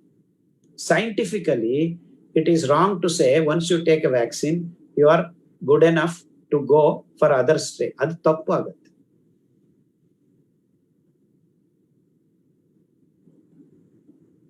ಹಾ ಸರ್. ಮುಂದಿನ ಪ್ರಶ್ನೆ ಅಂದ್ರೆ, ಇವಾಗ ಕೊರೋನಾ ಒಂದು ಇಂಟ್ರಾಸೆಲ್ಯುಲರ್ ಪ್ಯಾರಾಸೈಟ್ ಆಗಿರೋದ್ರಿಂದ ಸೊ ಒಬ್ಬ ಮನುಷ್ಯ ಸತ್ತ ಮೇಲೆ ಕೂಡ ಅದು ಅದರ ಸಮೀಪ ಇದ್ರೆ ಅದು ಬೇರೆಯವ್ರಿಗೆ ಹೆಲ್ದಿ ಪರ್ಸನ್ಗೆ ಎಫೆಕ್ಟ್ ಮಾಡುತ್ತಾ ಇಲ್ವಾ ಅಂತ? ಇಲ್ಲ, ಡೆಡ್ ಬಾಡಿಯಿಂದ ಅದೇನು ಹಾರಿ ಬರೋದಿಲ್ಲ ನಿಮ್ಮ ಹತ್ರ ಅಲ್ವಾ. See, it has to be physically transported, and if he is not breathing, nothing is coming out of the dead body. So dead ಬಾಡಿಯಿಂದ ನಿಮ್ಗೆ ಇನ್ಫೆಕ್ಷನ್ ಆಗಲ್ಲ. ಬದುಕಿರೋರು ಉಸಿರಾಟ ತಗೊಳ್ಳುವಾಗ ಅವ್ರ ಉಸಿರಿಂದ ಹೊರಗಡೆ ಬರ್ತಕ್ಕಂಥ ವೈರಾಣುಗಳಿಂದ ನೀವು ಇನ್ಫೆಕ್ಷನ್ ಆಗತ್ತೆ. So dead bodies R dead and the virus is also inside. So it's actually unnecessary hangama they are creating. Dead bodies you could, with little care you can, and adanna plastic alli sutbidodu, ತೋರಿಸದೇ ಇರೋದು, ಇವೆಲ್ಲ very very unscientific according to. With little care you can actually do things much more humane conditions ಅನ್ನ ನಾವು maintain ಮಾಡಬಹುದು. ಅಷ್ಟು ಭಯಂಕರವಾದದ್ದು ಯಾವುದೂ ಇಲ್ಲ. Is nothing as deadly. ಅವ್ರನ್ನ ತೋರಿಸದೇ ಇರೋದು ಇದೆಲ್ಲ ನಾನ್ಸೆನ್ಸ್, ಎಲ್ಲ nonsense. It's all to create panic. ಹೇಳಿದ್ನಲ್ಲ, ಮೊದಲೇ ಹೇಳಿದ್ನಲ್ಲ, ಈ ವಾಟ್ಸ್ಆಪ್ ಇದೆ ಅಂತ ಎಲ್ಲರಿಗೂ. ಒಬ್ರು ಸತ್ರೆ 10 ಲಕ್ಷ ಜನ ಭಯ ಪಟ್ಕೋತಾರೆ ಅದನ್ನ 1 ಸತಿ 2 ಸತಿ ತೋರಿಸಿದ್ರು. And that's what panic kills you. In fact, ತುಂಬಾ ಜನಕ್ಕೆ ಆಕ್ಸಿಜನ್ ಕಮ್ಮಿ ಆಗ್ತಾ ಇರೋದು ಪ್ಯಾನಿಕ್ ಇಂದ, not because infection. Because panic first characteristic is to create less oxygen in your body.